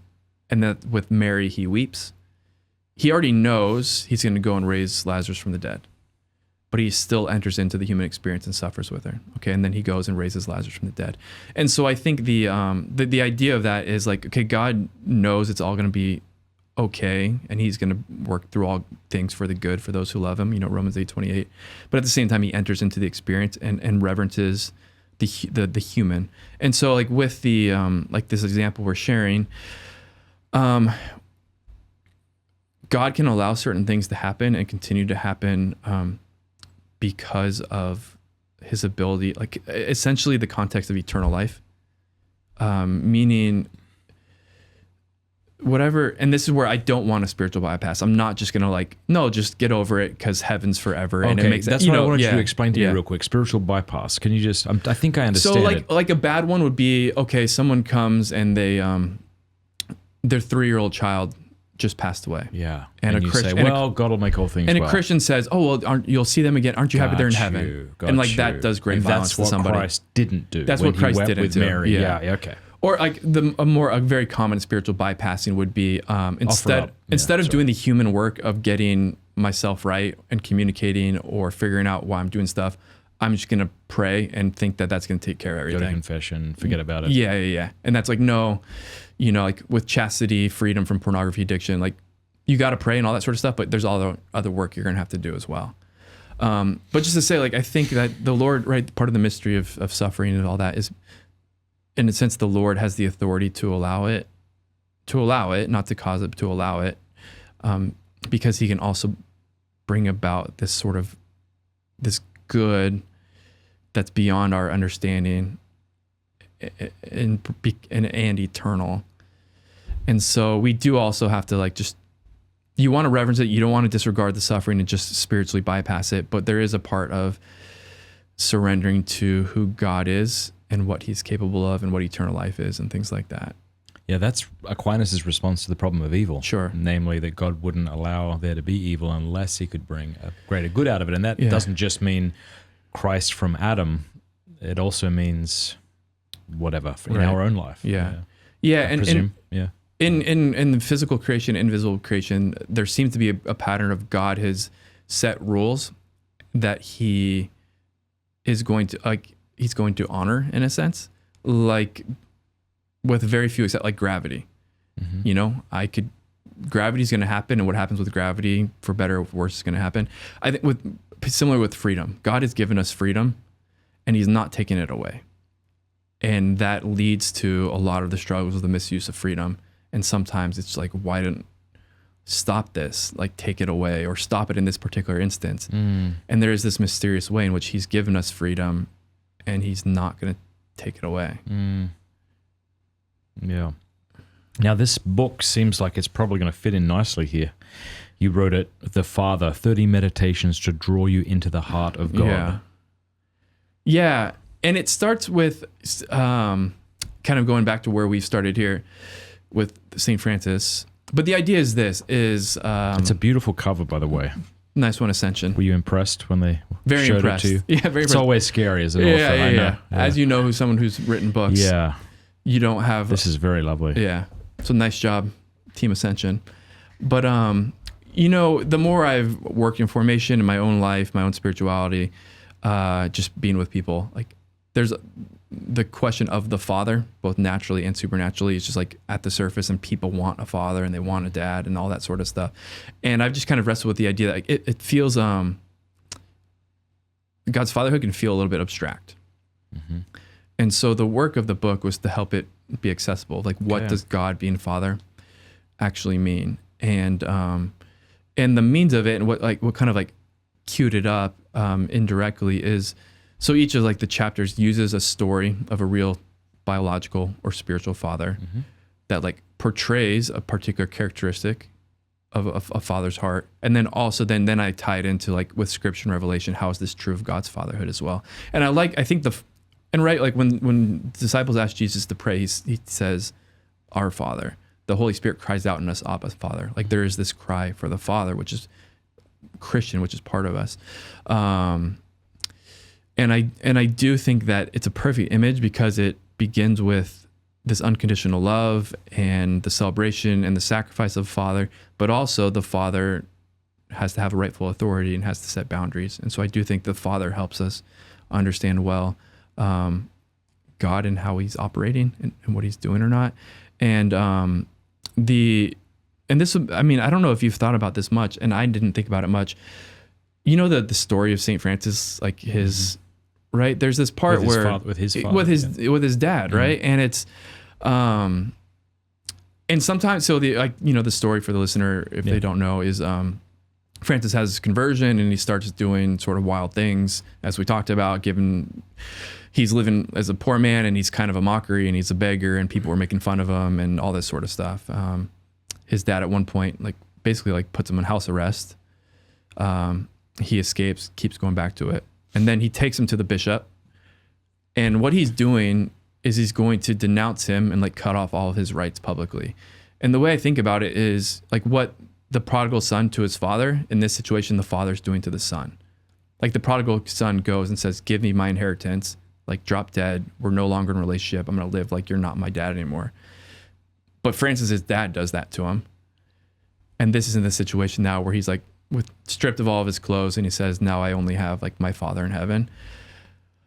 I am just convinced from what I know about people that type of father wound doesn't just go away. You know, having your dad do that to you so publicly had to have left a deep mark on St. Francis. And I think he just had to have a really deep father wound. And what I believe happened, and the kind of working hypothesis, is that part of why Francis followed Jesus so radically and so totally was that he knew Jesus would reveal to him and bring him into relationship with his father. And it was part of this being in touch with and honoring, like, I am made to have the perfect love of a father, and I'm not going to settle for anything else, which drove Francis's like radical poverty, which drove his radical charity, and which drove his sort of radical following of Christ. And what I believe is true is that we have these desires for a perfect father. Mm-hmm. And I believe that these are, if you will, these are more than just desires, they're promises, and they can be fulfilled in Christ, or they're fulfilled in God and his fatherhood, right? Mm-hmm. And so the encouragement or the hope is that so many people have so many experiences of dad, some positive and some the most negative possible, and that they feel like this isn't right, and they feel it in so many different ways. But that part of the hope and part of the end of Christianity is putting into relationship with the perfect father who is God, and that relationship and his fatherhood is real and healing and satisfying. Mm-hmm. How do people experience the relationship with the Father in this sense? I don't know. I mean, you're my age. When did you kind of embrace your faith? I think I really took hold of it freshman year of college. Yeah. So roughly around the same time. And what I found was, I don't know, were you part of, or did you know people who were part of the kind of charismatic renewal? I knew people who were part of it. I went to a few things. I was never like front and center deep in it. I don't think I was front and center either, but I loved it. And there was a lot of talk about like what the Father's doing, and you know, like what the Holy Spirit is revealing to you, right? Sure. There's a lot of that kind of talk that's really interpreted in a subjective way. But it feels like today we're afraid of that in the church, I think. Mm-hmm. That more, you know, there's a lot of mess that came with, I'm using the charismatic renewal maybe more broadly than I should, to kind of just include this idea that God's at work in your heart right now and is communicating, guiding your day, like intervening in your life, right? So that there is this subjective element that I interact with the Father. Yeah. I feel like that was, I don't know, I feel like we're bending the other way now, where it's like we want the structure and the formal prayers and the get in line, and that this is what the church teaches, and you shouldn't be going to the Novus Ordo, or depending on the extreme example you're hearing, right? Like, we want order, and we don't want any of this. My relationship with the Father is something real, and they wouldn't say that. You know what I'm saying? Yeah. Help me explain what I'm saying. Yeah, 1,000%. I think so. There's there can be two. What would be the word? We just got to keep it Catholic and keep it all in the right sort of tension and context.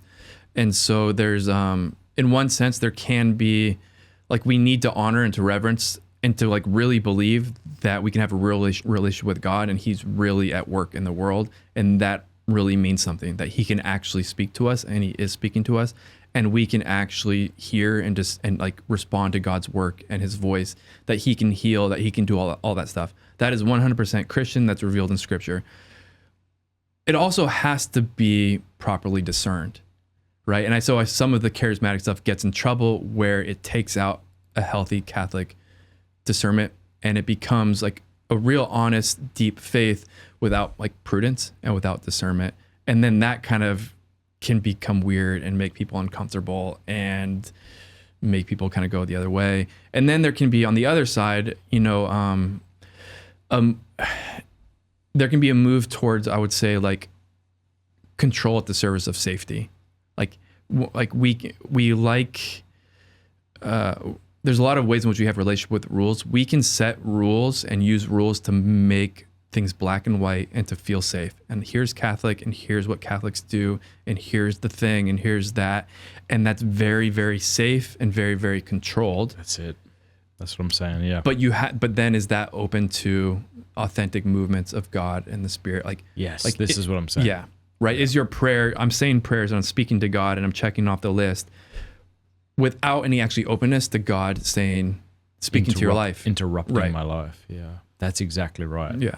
Yeah. I feel like a lot of us Catholics who are seeing dissent, seeing heresy would be just fine if nobody had this kind of interior relational relationship with God. Like, we'd be fine so long as they did the things that we know Catholics should do and towed the line and voted for Trump and the things. There needs to be these concrete things.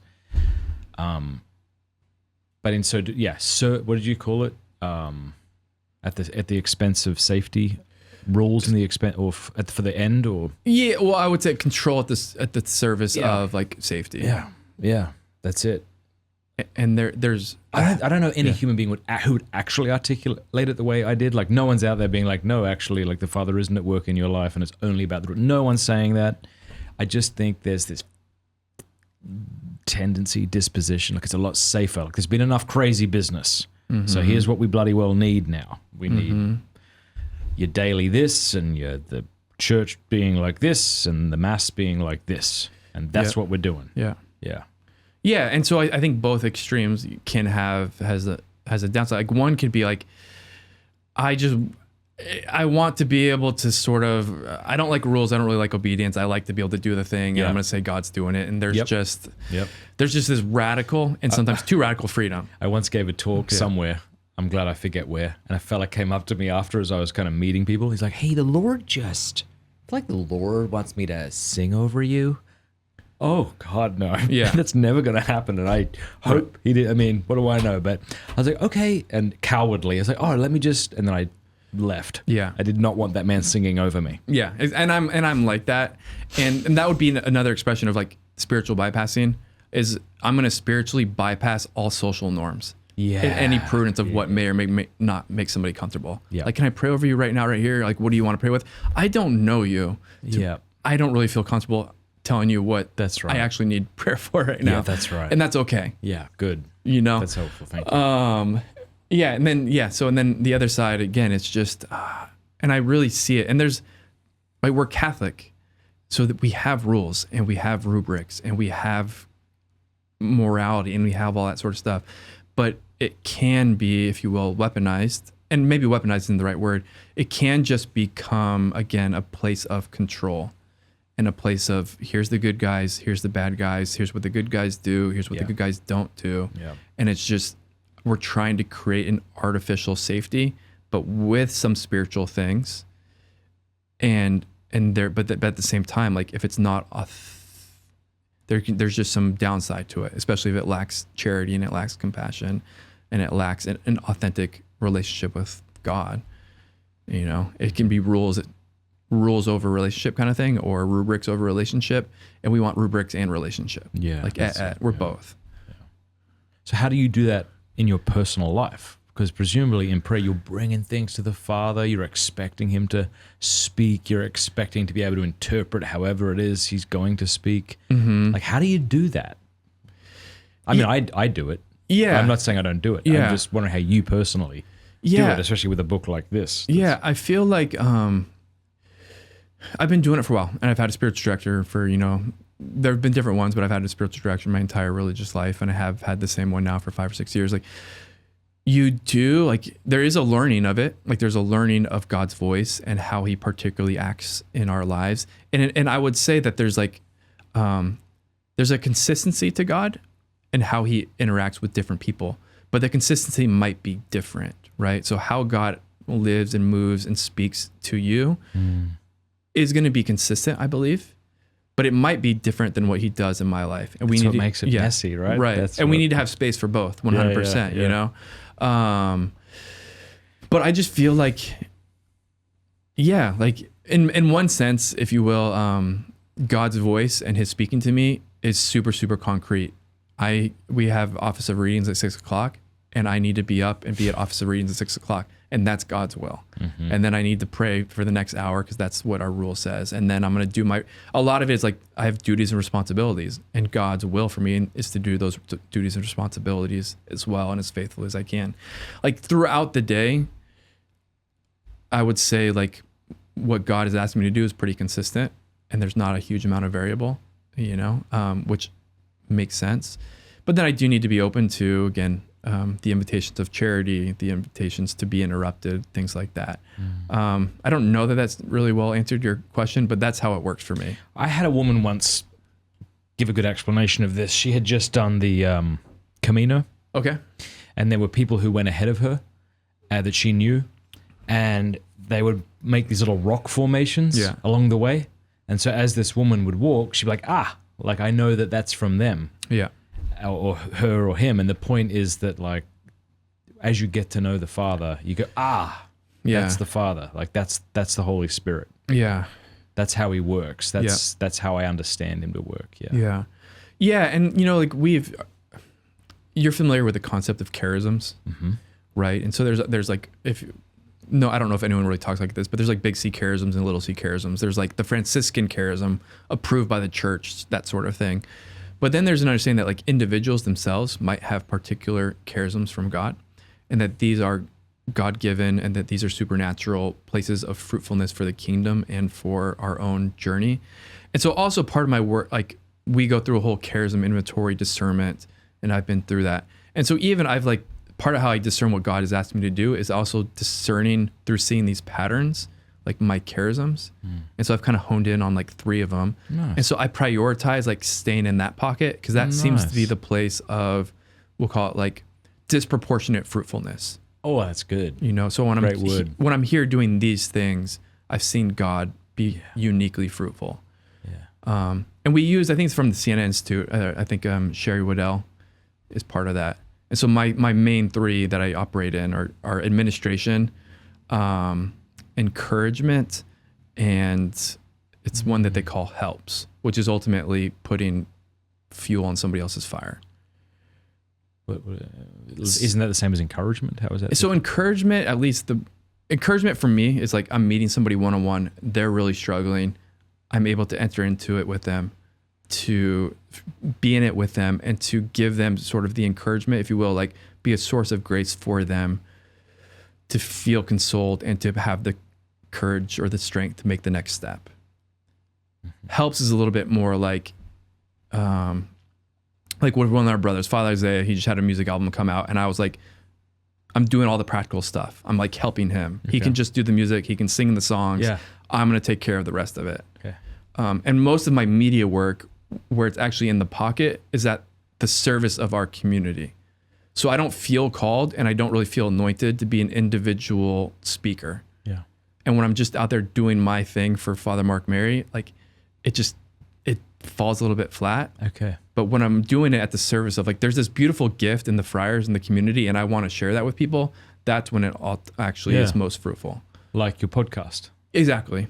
Well, tell us about that podcast. So it's called the Poco Podcast, and which has a whole story to it, which is really, I think, beautiful if you want to get into that. But it started with, it's actually funny. So I've been doing Ascension videos since like 2018. Mm-hmm.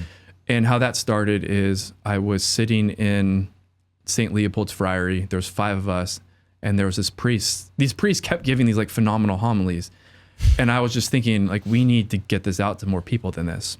So I went to my superior, who was Father John Paul, and he said, like, can we see if we can basically work with somebody else who's already doing it? Eventually got in touch with Ascension after a number of years. They're like, it ended up just being me who was doing it.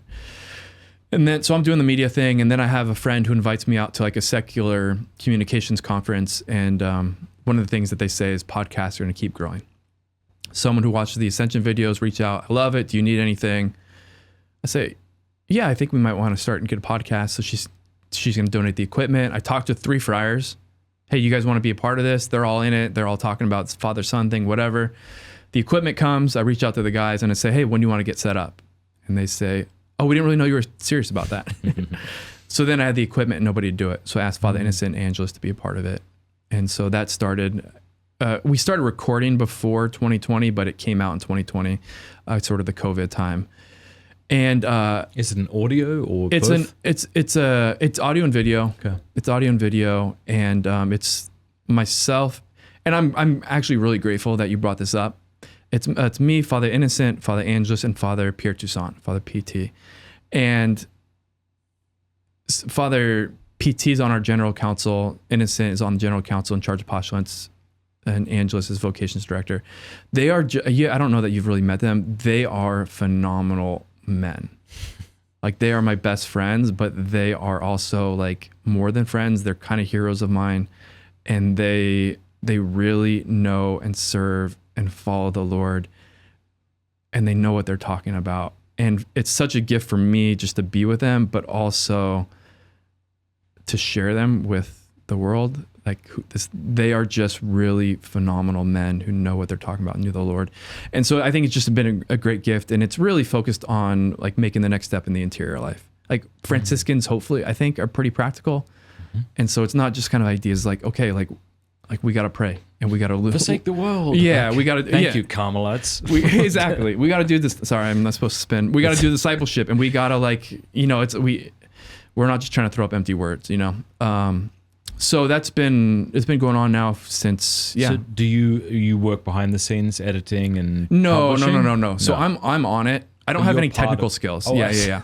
I'm the like. I can assist. Yes. I can, but I cannot. I have no practical skills. Yes. Technical. So I'm the point guard. I'm like essentially the on-site producer. Okay.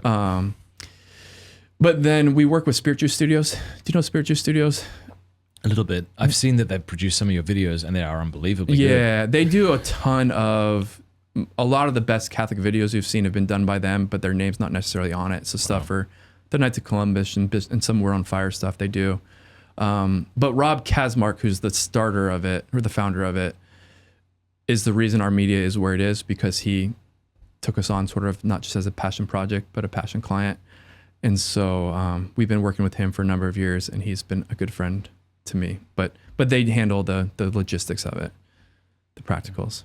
Now, one more time for the people in the back. What's it called? What should people look up? Poco. Poco. Poco. Like the word, just the letter. Yeah, it's A. Spanish. Yeah. Little by little. Yeah. Can I tell the story of where that came from? Yes, I'd love to hear it. Because it's everywhere. I have a Poco shirt on right now. But when I was in Honduras, we have a medical center there that offers free care to the poor. And again, these are like very, very poor people. And so they're coming from all over. For example, I remember one day answering the door at 9 a.m. and it's this pregnant woman, she's like 8 months pregnant, who wanted something to eat. And she had been walking since 3 a.m. She'd walked 6 hours to get there because she's going to go to the hospital to get care, like prenatal care for her baby. So they're just coming from everywhere. But part of it is they spend a long time waiting as well. And so one of our brothers who couldn't really speak Spanish well, would go and like minister to and encourage the people as they're waiting. And he learned this saying in Spanish because he couldn't really speak Spanish is, somos peregrinos, like we are pilgrims, poco a poco, little by little, vamos a llegar, we're going to make it. And then he'd say, donde? Paraíso. And so it's this, Franciscans have like a pilgrimage spirituality, like this little by little, we're on a journey. Yeah. We're just going to keep Father Benedict had this thing about, we're going to keep making the next best step. And I love it. And it's the pilgrimage thing, it's the Poco thing, but also it's born from this authentic like encouragement of the poor thing. And that's just kind of, I think what we're trying to do is we're all pilgrims on the earth, just trying to little by little make the next best step. But if we keep persevering, vamos a llegar, we're going to make it. That's lovely. Yeah. That's so helpful. It's so encouraging. Yeah. Like the whole like overthrow your life and renew everything. It's too exhausting. Yeah. Like I'm too tired, but all right, little by little. And will you come with me? Like that's beautiful. Yeah. Yeah. Yeah. And I think that's how it works. We can God gives us daily bread. He gives us the grace for the next best step. And we are where we are. And so we're just going to move another good step. And yeah. And I think that's, I think a spirituality gets also flavored by who you minister to. And we just work with strugglers, and so to give them this 10-part prayer plan and here's the things you're going to do and whatever, like that's just not going to work for most of the people we work with.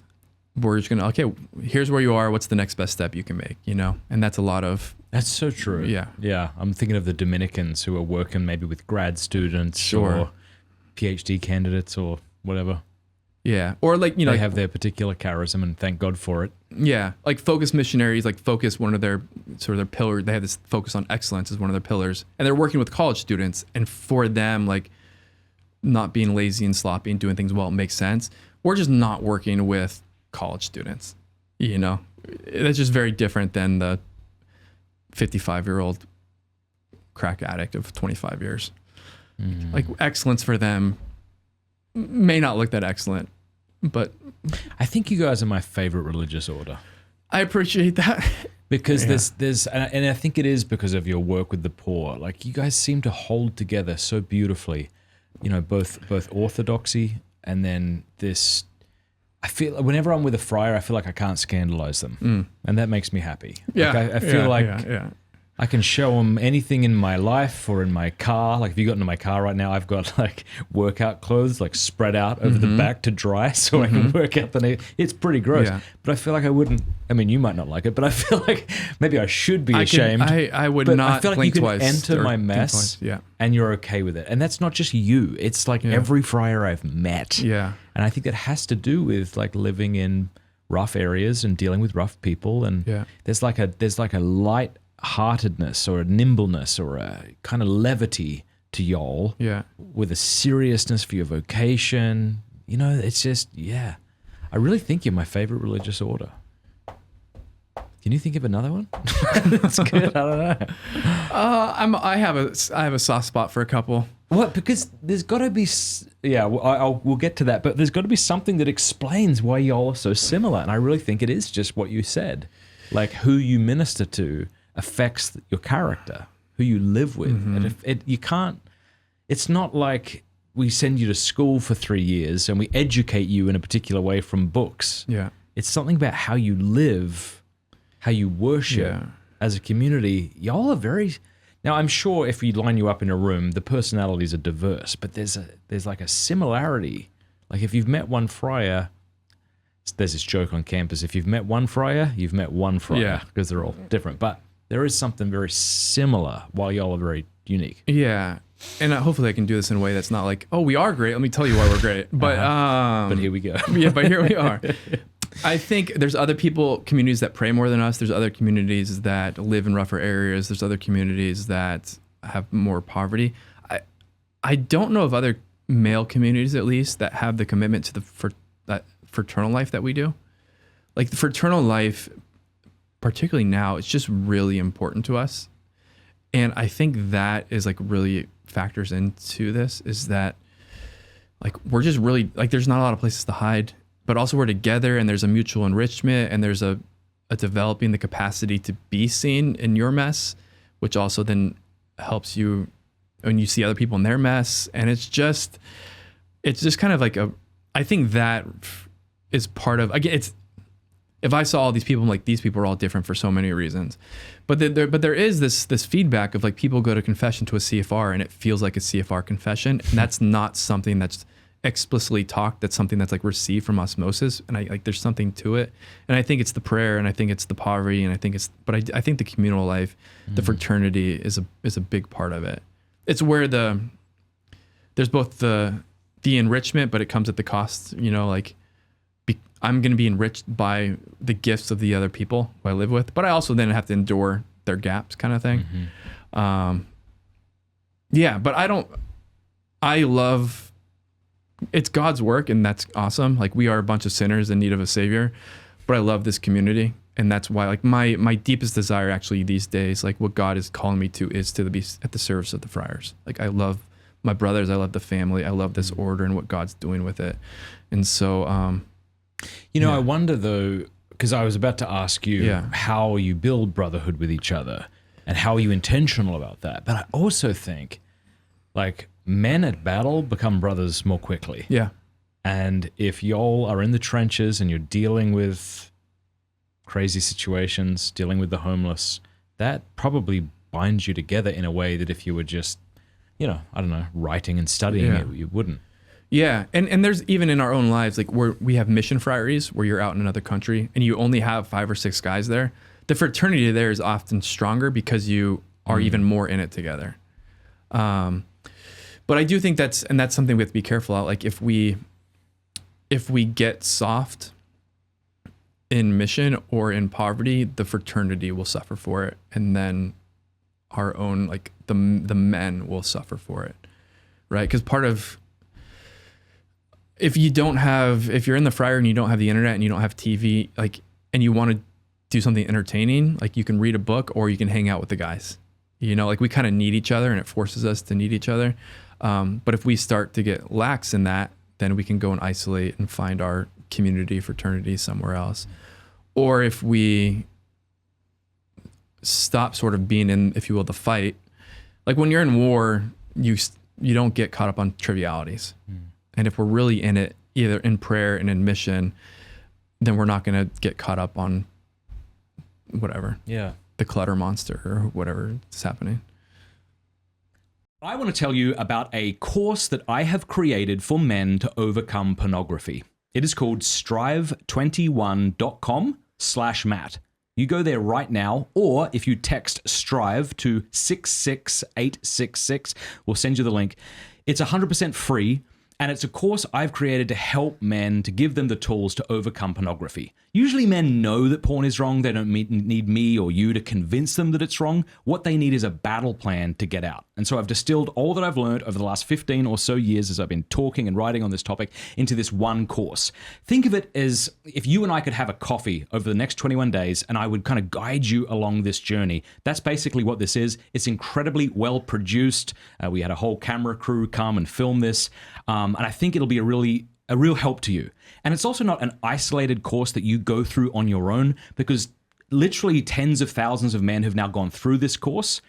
And as you go through the different videos, there's comments from men all around the world encouraging each other, offering to be each other's accountability partners and things like that. Strive21, that's strive21.com/Matt, or as I say, text STRIVE to 66866 to get started today. You won't regret it.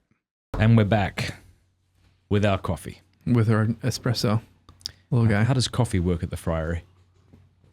Often and always. Yeah, there's a lot. We're a highly caffeinated crew. So, who's in charge of like turning it on each morning, or is it just? It's going to depend on the house. In my experience, there's usually been a guy. So in my house, Father Lawrence tends to be the guy, and he sets up the coffee at night. And he's the most eager. Yeah. In the Passioncy house, Father Innocent and Angelos are usually on it, but they're the first up in the morning. So do y'all still do third order? Is there like a third order with the CFRs? There's the SFO, like there's the traditional sort of big Franciscan one. There's nothing public about it or like out there. We're experimenting with it. Please do. Because I think it would be helpful to have more guidance for laity. Yeah. You know, like even things like, technological minimalism, or how do we live poverty, chastity, and obedience in our own life, and what are some real practical ways that lay people, individuals, families could do that? Yeah, because you don't want the rules to be so strict that it's not helpful for laity. Correct. But you also don't want no guidance. Like people like to be told what to do. Yeah. So that we can try to live up to something. Yeah. It would be nice if so if you could please tell them for me. Okay, right. That'd be great. Well, you're talking to the right guy. Oh, really? Okay. Yeah, I've been the guy in charge of trying it out for the last 4 years or so. All right. What are we doing? Well, so what does it look like? Let's brainstorm. All right. So you have a third. You got to pray every day. The most important thing we do is pray. But what are you going to pray every day? What or when? Yeah, like surely there's at least one prayer that should unite the third order. Probably the prayer that I got 50% correct at the beginning of the day. The companion's prayer. Companion's prayer. Would be a good that one. Has to be said. I know you didn't know we were going to do this, but companion's prayer. All right, that's got to be done every day. All right, is that it? As far as I like being told what to do. Yeah. I also really like it when I'm being told what to do. There's a lot of flex in the joints. Yeah. I'm too hyperactive and ADD to commit myself to some long series of things every single day. I mean, what's prescriptive for us? Like we're maybe similar to that. What's prescriptive for us is praying the breviary every day, and then an hour meditation and an hour holy hour, then we pray the rosary together and have mass. Right. But what you're doing in those prayer times is totally up to the individual. In the meditation, what you're doing in adoration is or. All right, but what are we going to do for us laity? So, but that's what I'm saying is like probably like we would say I'm gonna 20 send minutes this of to mental prayer. The servant John Paul after we write this up. Okay, yeah, Crash yeah, it yeah. out. All I'm right, gonna all post right. him this Yeah, letter. yeah, yeah. All right, 20 minutes of mental prayer. All right. 20 to 30. All right. I like that you're, It depends who I you like ask. that you're now treating this seriously. Or 30, Well, right? 30. yeah, because we've had this conversation before. Because Who? You and me or your brothers? us, yeah, the order. Okay. No. I was going to say, I don't remember it. And then there's got to be some sort of monthly. You got to have some Retreat or sort of something? monthly. Well, I would say you got to try and have some work with the poor in your life. Ooh, that's good. Okay, but we're still in prayer. Should we Okay. jump from prayer to Well, poverty? so that's like I feel like that would be our daily for a layperson. Yeah, say a prayer, do 20 minutes of mental prayer. And that can be the rosary, that could be an adoration. I like keeping it. That's good. Yeah, like I guess if these people are like in like some sort of promises, it might be a little bit more, but probably. Well, hang on. Why don't the friars, isn't the Franciscan rosary different? Or isn't there a type of rosary that the Franciscans also? There's the Franciscan crown rosary. What is that and why don't you do that? We're just CFR, assumed we're that- CFRs, which means we're like not great Franciscans, traditionally speaking. But this Franciscan crown are the 7 joys of Mary. Okay. So it's 7. I think it's 7 decades of 10. Cool. So it's like the opposite of the 7 sorrows of Mary. Exactly. Okay. Exactly. Are there Franciscans who they wear that particular rosary? Probably, but I've never seen it. Yeah, I'm I not haven't aware either. of it. And where did you know where? I'm not going to put you on the spot, but I am going to put you on the spot. Where did that originate? I don't know. If you want to know details about Franciscans, at least in my world, ask a Dominican. You know what I mean? Like Father Yeah. Gregory Pine knows all of this he'll stuff. explain Yeah. what you're doing wrong. Yeah. Wait, why did we fracture so many times? And he would like have the answer. Yeah, I'll have to ask him. Yeah. But I feel like if that's because the Carmelites have a different rosary, eh? Do They have they? an extra decade. They have like Okay. 6. Also, they have, for every like joyful, sorrowful, glorious, I think they have 1 or 2 additional mysteries. Yeah. Yeah. So I don't know that the Franciscan crown was ever like mainstream at the heart of like Franciscan life. So yeah, we just have. All right. the So regular one. are your third party members, are they wearing the towel cross? Do I have to wear that bloody thing? Probably not.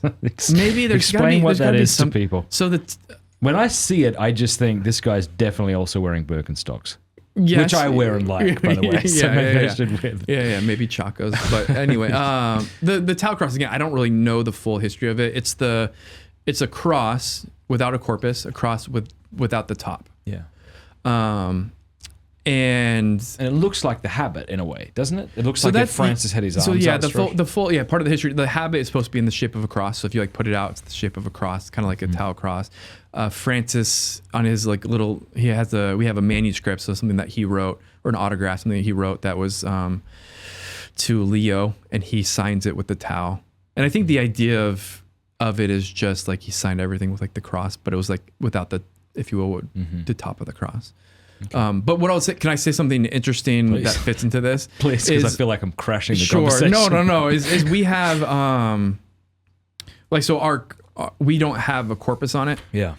and the idea of it is that like we provide the corpus, like you are the corpus, and so I do think that working that in with the third order could also make sense. Yeah. That's also the I thing that like you can wear a cross, no corpus. There's gonna be something that unites everybody. People like a symbol. correct. They can see another person and be Yeah. like, hey, we're on the Our Lady of Guadalupe is our patroness, so Ooh, she would have that's to be worked in good. somehow. She's gotta be in your house somewhere.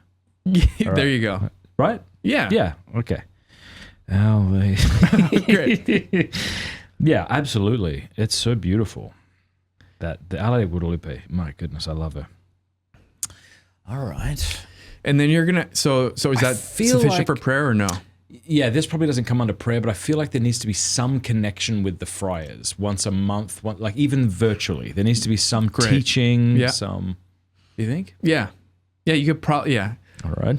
So again, we have something that we've been doing like this for about 4 years. So which includes a, but again, I'm not saying because please don't reach out. We can't take anybody. We're not taking anybody. That's not what's happening. This is not a public thing. Yeah. We are not talking about it on this podcast. But we do have like a talk every week from a friar, and then or every month from a friar, and then we do some sort of like small group together once a month as a friar. So the idea is that there's the connection with the community, the sort of the mentoring in the Franciscan spirituality, that you're doing your own prayer life, but then also that it's a communal experience. Because for us, it only makes sense as like a communal experience. Yeah. Fraternal. But I love what you said, though. There needs to be some contact with the poor, right? Yeah. Like, so would that be like once a month? Yeah. You know, and it's going to, the hard part about doing stuff with the lady is just like, there's just so much more that's out of your control. Like some of them, you have kids and now it's like, okay, well, your kid now is going to be your work with the poor for a while. And then we do something called a poverty check. Yeah, So tell us about there this. would have I to love be, this. there should be a poverty check. All right, so tell us how it works in your friary, and then tell me what it would look like when you came to my house and went through each room. Well, yeah. Okay, yeah. Kick open the door. That's, I mean, we wouldn't quite do that, but I know what you're saying.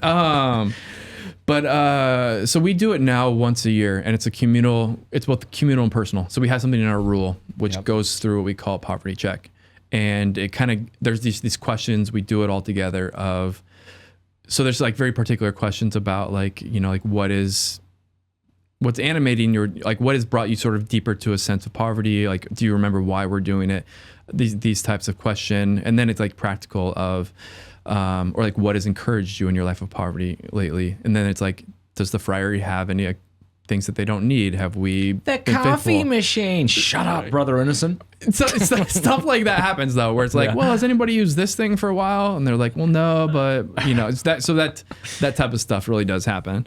I would love you to put like a candid camera somewhere in the room, and I want you to sit all the brothers down and explain to them why you feel convicted that we need to just get rid of the coffee machine. I'm sure it would not go over well. That would not be a long But what conversation. if you said it with great seriousness? You know what I mean? With a tear in your eye.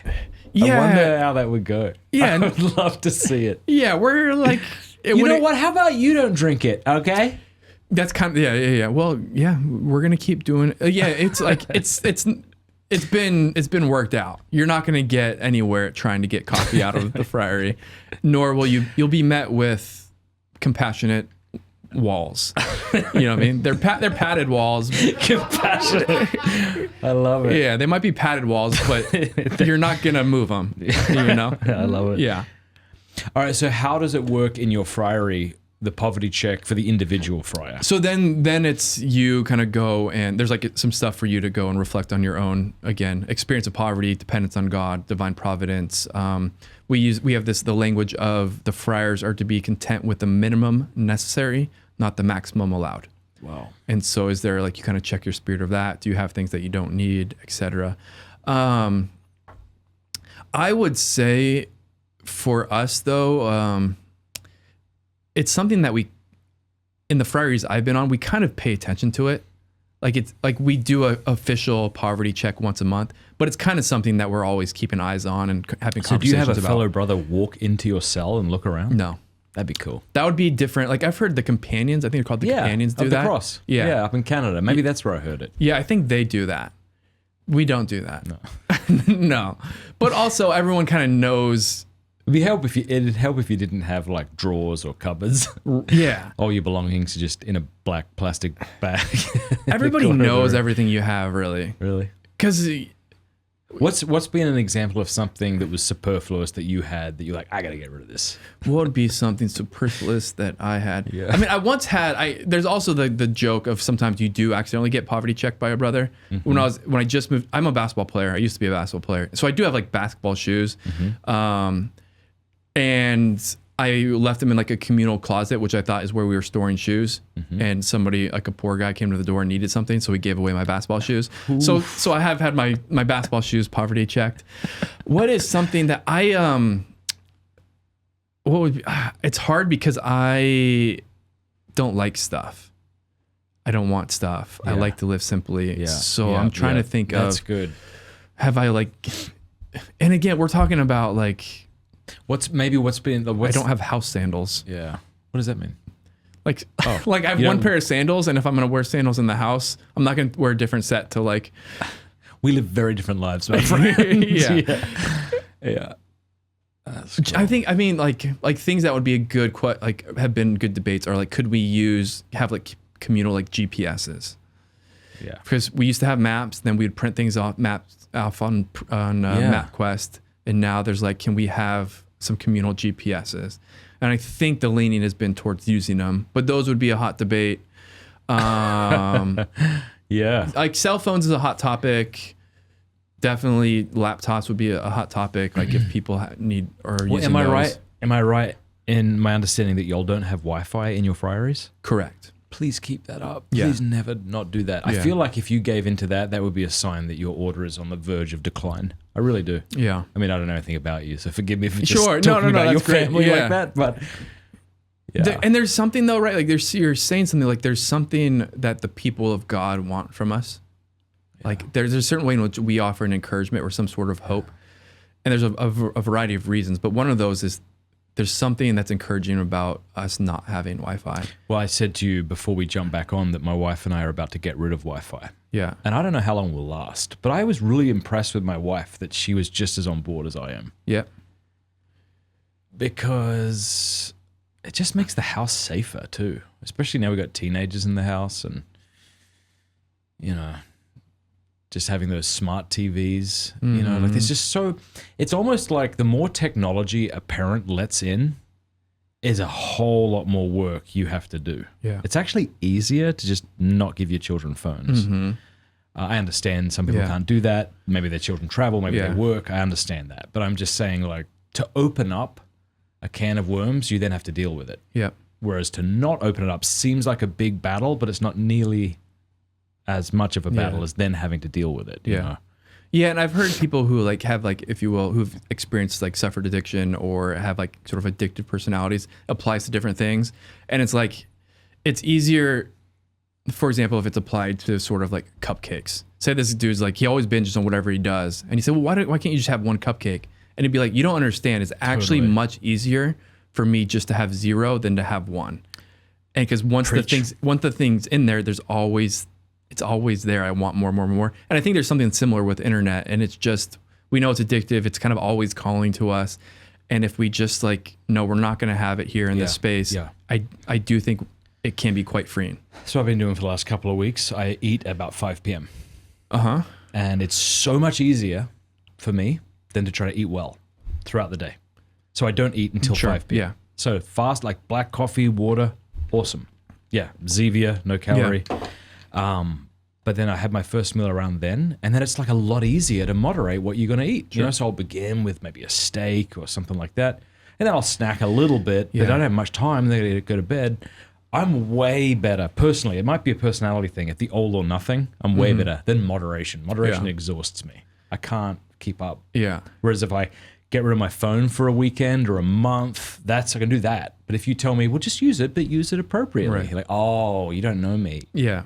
Yeah, and I would probably fall into the exact same sort of personality type as you. And there can be the pushback of like, well, wouldn't it be better if you could just have temperance and whatever? Yeah. And Yes. like, Yes. yeah, but I actually can't, and so it's better for me to actually make decisions rooted in reality. And my reality is it's easier for me not to eat until 5 o'clock.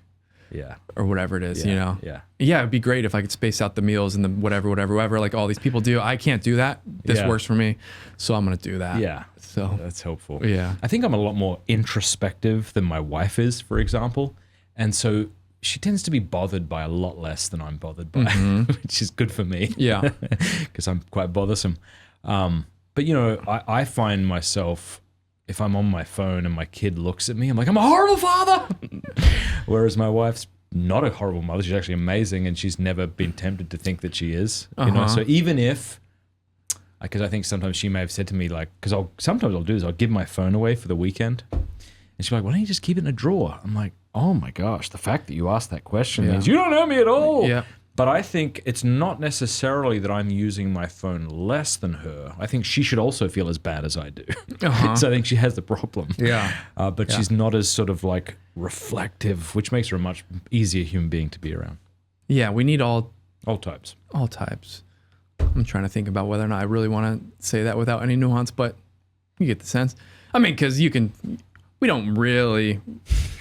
I don't want to justify people being like super hypercritical or super not reflective as like, well, no, you're a beautiful flower in that, and we need to be enriched by your whatever. Yeah. But Do you all do the temperaments in the friary? Does that help as you discern who's going to live with each other? And That doesn't get factored into that type of thing. But in initial formation, they're going to go through postulancy. They're going to have a class on the charisms. They're going to have a class on maybe emotions. Emotions might be in novitiate. They're going to have something on the temperaments. And then they're going to go through Father Jacques Philippe's, Father Jacques Philippe's. Not this one probably, but this is the Not greatest that book one. ever written. But that's perhaps his most popular. My favorite is it, this is such a me thing. I don't remember the name of it at the moment. Father Jacques Philippe, he's only written so many books, hasn't he? Yeah. Time for Prayer or Time for God is one of them. It's the Doesn't most matter. important thing is basically saying the best offering you can do is accepting realities that are happening. Okay. There's that whole thing about accepting what's happening and respond. Wow. While you talk, I'm going to find it. I have it. I in want here. to tell everybody right now to get this book. It's called Searching for and Maintaining Peace. I was speaking to a dear friend recently who's got some teenagers who are driving her nuts, and she said that she needs to just play this audiobook 24 hours a day just around the house to remind What's her. the that hypothesis of it? Like what the makes hypothesis, I would say, is that that the thesis? it would be something like I would phrase it this way. He may not, but I would say that our desire for sin, or to put it a different way, our passions aggravate the soul.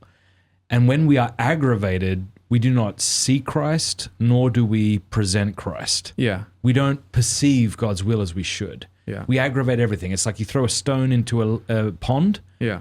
It no longer reflects the sun. So Christ promised that he would give us a peace, and it wasn't a peace that the world could give. And so he says, actually no good reason to lose your peace ever under any circumstance.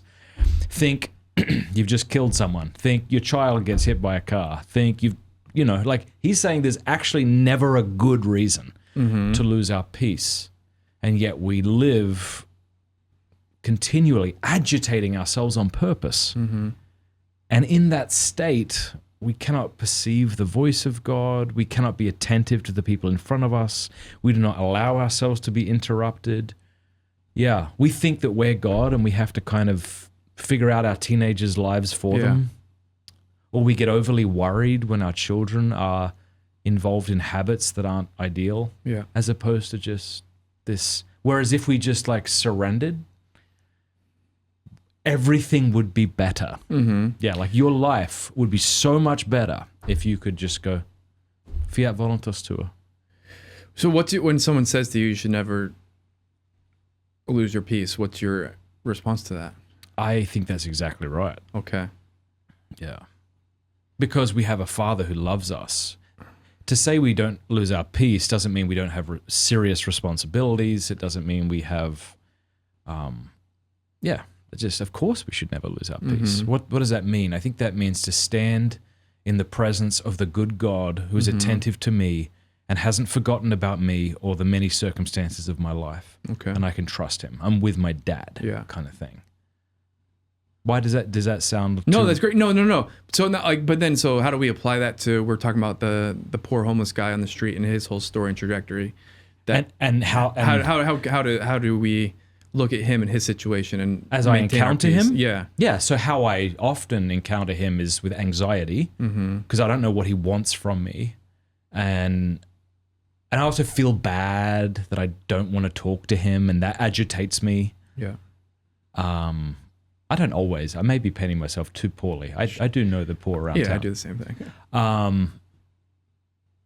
But I think peacefully is to accept, unless he's a threat to me, to accept this and to be okay with however I feel about it. Yeah. To be at peace despite whatever anxiety is taking place at the top of the water, on the surface of the water. I think I'm making sense, but I worry that it sounds a little too theoretical. It's because that's the hard part though, is it's like, okay, how do you say that and not hurt?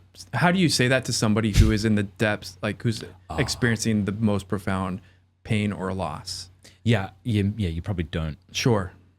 I think Well, I mean, think about it. Aquinas has remedies for sorrow, so he's presuming that sorrow is acceptable. Otherwise, he would have been, don't do it. Don't be sorrowful, because that's wrong. Yeah. Yeah, I mean, and there's a way to grieve, right? Sure. I mean, St. Paul, doesn't he say something like, we shouldn't grieve like those who think they'll never, without hope? Yeah. So it's not that we shouldn't grieve, so therefore grief must be able to exist with peace somehow. Sure. Yeah. It's not to be so stoic that I don't care about you, or I don't care about the events of my life or my loved ones, you know? Like if my wife died and then you died and I was more affected by your death than hers, that would be wrong. Like that would be a sign that I had a bad relationship with my wife maybe. So there's a sense in which I have to be affected by it, but somehow there has to be some kind of, Lord Jesus, I surrender everything and everyone to you. I trust in you. You're good. You're good, even when I don't feel that you're good, you know? Yeah. But I think what we need to worry about is something way less lofty, and that is the agitations we willingly impose upon ourselves daily because we're idiots. So it's not the things that are out of our control that agitate us. It's the things that are within our control that we continually choose because they agitate us. Like the political pundits talking to me through my iPhone as I drive to get milk from the store or something. Or like, why am I doing that? Why am I choosing to aggravate the passions? Right. So it's not, we don't even have to worry about the things that, God, what would I do if my son got killed or Yeah. I a couple of things are coming to mind. Are we allowed to ask questions from behind as well? Yeah. Hey, can I get a quick, some of the Father Jacques Philippe book titles? I can also look it up because I have a phone. But also I'm with you. So, because it's something that comes up a lot in like a confession type of experience or in like a spiritual direction, pastoral counseling. And what I always go to is Philippians 4:4 and follow. What was that? I'm ready. In his school, the Holy Spirit, time for God, interior freedom, searching for him. Got it. Interior freedom. Interior freedom is the Father Jacques Philippe book that it's a top 5 spiritual book for me, probably. I should read that. I haven't read it. I might even say it's number 1, but I would hesitate to say that. Just in case it's something you're without forgetting. further thought. Yeah. But so Philippians 4:4 and following, it says this: rejoice in the Lord always. I say it again, rejoice. The Lord is at hand. Have no anxiety about anything, but with prayer and supplication, make your needs known to God. And the peace of God, which surpasses all understanding, will keep your heart and mind in Christ Jesus. And so again, like this is scriptural. It says like, rejoice in the Lord always, like have no anxiety about anything. It's like, okay, awesome. Like I want that. You know what I mean? Okay, great. Yeah, if that's an option, I'll take it. But how do I get it? Take it. Yeah. And I think the second part is like the practical, like what do we do? With prayer and supplication and thanksgiving, make your needs known to God. And then the peace of God. So it's not just a man-made thing, but the peace of God, which surpasses all understanding. So it's bigger than just what makes sense, but surpasses all understanding. It will keep your heart and mind in Christ Jesus. So for those who experience the frustration and the angst and the fear and the anger, and they want peace, but they can't maintain the peace, even though they know they want it and they perhaps should, you know? Okay, like whatever the thing that's taking your peace, like let's bring that to the Lord with prayer and supplication and thanksgiving. And you give him the concern, and what you receive back on the like is eventually peace, like his supernatural peace. Yeah. In the East, they make a big deal about praying without ceasing, which is how the Jesus prayer sort of arose. Sure, yeah. And Aquinas talks about praying without ceasing. But, I've never heard people talk about this command to rejoice in the Lord always. Yeah. Always? How do we do that? Well, Aquinas says of prayer, he says we can pray, I think the words he used are actually and virtually. So like an actual prayer would be like making a request of God. And he says, well, this you obviously cannot do at all times because other things are required of you. But we should desire God at all times. We should desire his glory. We should desire his will at all times. And I imagine something similar here with rejoicing. You can't rejoice at all times, but there's got to be some sort of active disposition towards rejoicing. Maybe. Yeah. I shared, there's 3, if you will, points of scripture or the liturgy, whatever, that I come across that like punched me in the gut every time. The first one we already got into was the cross here. Like the idea that I, as a Franciscan, am supposed to supply the corpus. Like when I really think about that versus how I live, it's like I want it so deeply, but also I'm aware of like where I'm not there. And the other two are with what we're talking about. Pretty much every preface in the Mass says, "It is truly right and just, always and everywhere to give you thanks, Almighty Father." Almost every Mass, it's like, and that is really convicting. That's like, it is always, it's right and just, always and everywhere to give you thanks. Like there's not there's not a disclaimer to that. Yeah. You know, there's not sometime in some places where it's not permissible. Yeah, right. You know, and then the second is also in the preface, in the Easter prefaces, where we talk about being overcome with paschal joy. Like that the joy of the resurrection is so overwhelming that, or so huge, like it's overwhelming. Like we're overcome with paschal joy. And it's like, I want that, but I'm not even close to that. But there is, like, I think the admonition to joy and to thanksgiving is actually one of the most profound and provocative, convicting exhortations of the church when we reconcile that with the suffering that we have and the struggles. I think another word for peace, in the way I'm trying to describe it, might be like recollection. Like how much of our waking time do we spend elsewhere? Yeah. You know, I'm worried about things from the past or in the future. I'm afraid of things in the past or in the future. I'm not actually present. But since like I have to be, that's how I can have peace. And what I said earlier, I think, is probably a good idea too. That this, where does St. Paul say something like, even if our hearts condemn us, like God is greater than our hearts. So I think somehow what I said earlier about like encountering the poor person, not wanting to, being ashamed that I don't want to, like that just agitates it, right? Yeah. And here we're getting dangerously close to like what sounds like modern psychology, but like being okay with however I am right now, because God is greater than my heart. Yeah. Yeah, and there's okay, so psychology obviously can go off the deep end in many ways it has, but also there's something human to that, grace built on nature, right? And we do have like there's the idea of like self-knowledge needs to lead to self-acceptance, which leads to self-possession and then to self-gift. So there is a part of like we need to know ourselves and actually assent to, like, accept the realities. Like this is okay. It's better for me if I eat at 5 o'clock and others. Like that, I just have to accept that reality.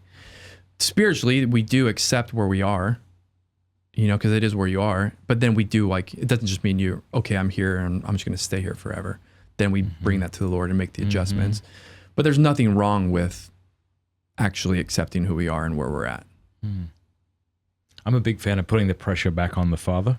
Because sometimes I think we have enough pressure. Yeah. And so when it's like, I gotta feel peaceful. Yeah. Oh, how do I do that? I don't know how to do that. And now I'm in anxiety land. Yeah. But as opposed to that, like this, like, Father, I love you and I thank you that you love me first. And you've told me that I have to have peace. Yeah. And so I'm going to need you to do that. Yep. Amen. Yep. And that's 100% what we were talking about, like going back, like we need to bring that back. What? Meaning, like we talked about how, like when we were doing the charismatic thing and the other thing of like what we need to believe that God, like I can give God my points of concern and anxiety and actually believe that he can give me peace. Like that you can say that prayer and actually expect something to happen. Yeah, exactly. That's right. Yeah. One thing we haven't talked about is in this third rule. Yes. What's it called? Third rule? The third order. Third order is what I meant. Sorry. Yeah. Is okay. So what are a list of requirements? Okay. So if y'all wear the habit, y'all sleep on a mattress on the floor, like there are certain requirements, right? How you live out poverty. I feel like there should be certain requirements for the people in this third order. Let's just spitball. But okay, so here's the initial question I have to ask. What if the one member of a marriage is in it and the other is not? Well, then that can be part of what he sacrifices. In what sense? Well, maybe there's things that he gives up that she doesn't. Right. And the awkwardness of that is something that he submits himself to as part of the Lord's plan for his sanctification. Right. So if he decides, I don't watch movies anymore, like something that would be perceived radically, if his wife wants to watch a movie with him, he watches the movie with her. And he Correct. doesn't make her feel bad Correct. about it. Yeah. Correct. Great. I Something would like that. start so like the poverty check is kind of, if you will, But yeah, the good point. tool we would present. You've clearly thought about this more than me. which allows the person to sort of apply it to their own life. Yeah. A second thing I think that is really like an easy thing to apply is like we allowing like when you feast and fast to be directed by the liturgical calendar. Yeah. I think that that's an expression, a practice of poverty Yeah. that also gives meaning, direction, and roots your day, your week in the liturgy. I think that would make sense for lay people. So it's like, okay, Desserts on Sunday. yeah, feast days, so it can be very close to what we do, which would Yeah. be, like we don't eat meat Wednesdays and Fridays. Maybe that would be something, or we don't eat desserts except for feast days and solemnities. Yeah. Same. And then we have like beer and wine or other drinks would be those days as well. Yeah. That would, I think, be applicable for the Yeah. lay state. What I want to do though is not like I want to spitball ideas that clearly aren't going to work. Okay, great. Like, let's just open it up. Yeah. Like here's one thing I remember. No air conditioning. Go ahead. Yeah, forget about it. Let's go back to your idea. Yeah. No air conditioning. Wow. Yeah, that's going to be actually impossible for some people, like in Florida. Maybe not impossible, but pretty bloody close. Uh-huh. I had a priest friend who, when he was given a new car, would intentionally scratch it or put a dent in it. Yeah. I like that. Okay. There's like, Hey, honey, look what I've done. yeah, I don't love that. I don't love that. I don't love that. There's a bit of an operating principle of don't be weird. Okay. And that we used to do that. Some of our guys used to do that. Okay, I've heard a story. Yeah. Speaking of, and we can get back to this. Speaking of like how people want to imitate Francis, you're Yeah. like, but just if you could please calm down. I heard that in the initial stages of the friars getting together, the CFRs, they had a come and see weekend, and a fella came to prayer completely naked. He was in his boxers. Oh, But yes, Well, that's not other as than bad. that. Well, it's not any, I mean, it's it's a bit better. yeah, it's a bit better. about It's a that bit much better. better, but not even in the ballpark of good. Yeah. So that's real. That happened. So that wasn't great. I would have been way more impressed if he was naked. Brothers! You can just see people being like overly enthusiastic. Let's tear down these walls and embrace. Please leave, Jeff. Yeah, exactly. Jeff, it was good to know you. And To your point about not being weird. Yeah. Yeah. We have a lot of that. I mean, I've done a lot of that. But yeah, I feel like, because you don't want to be too artificial.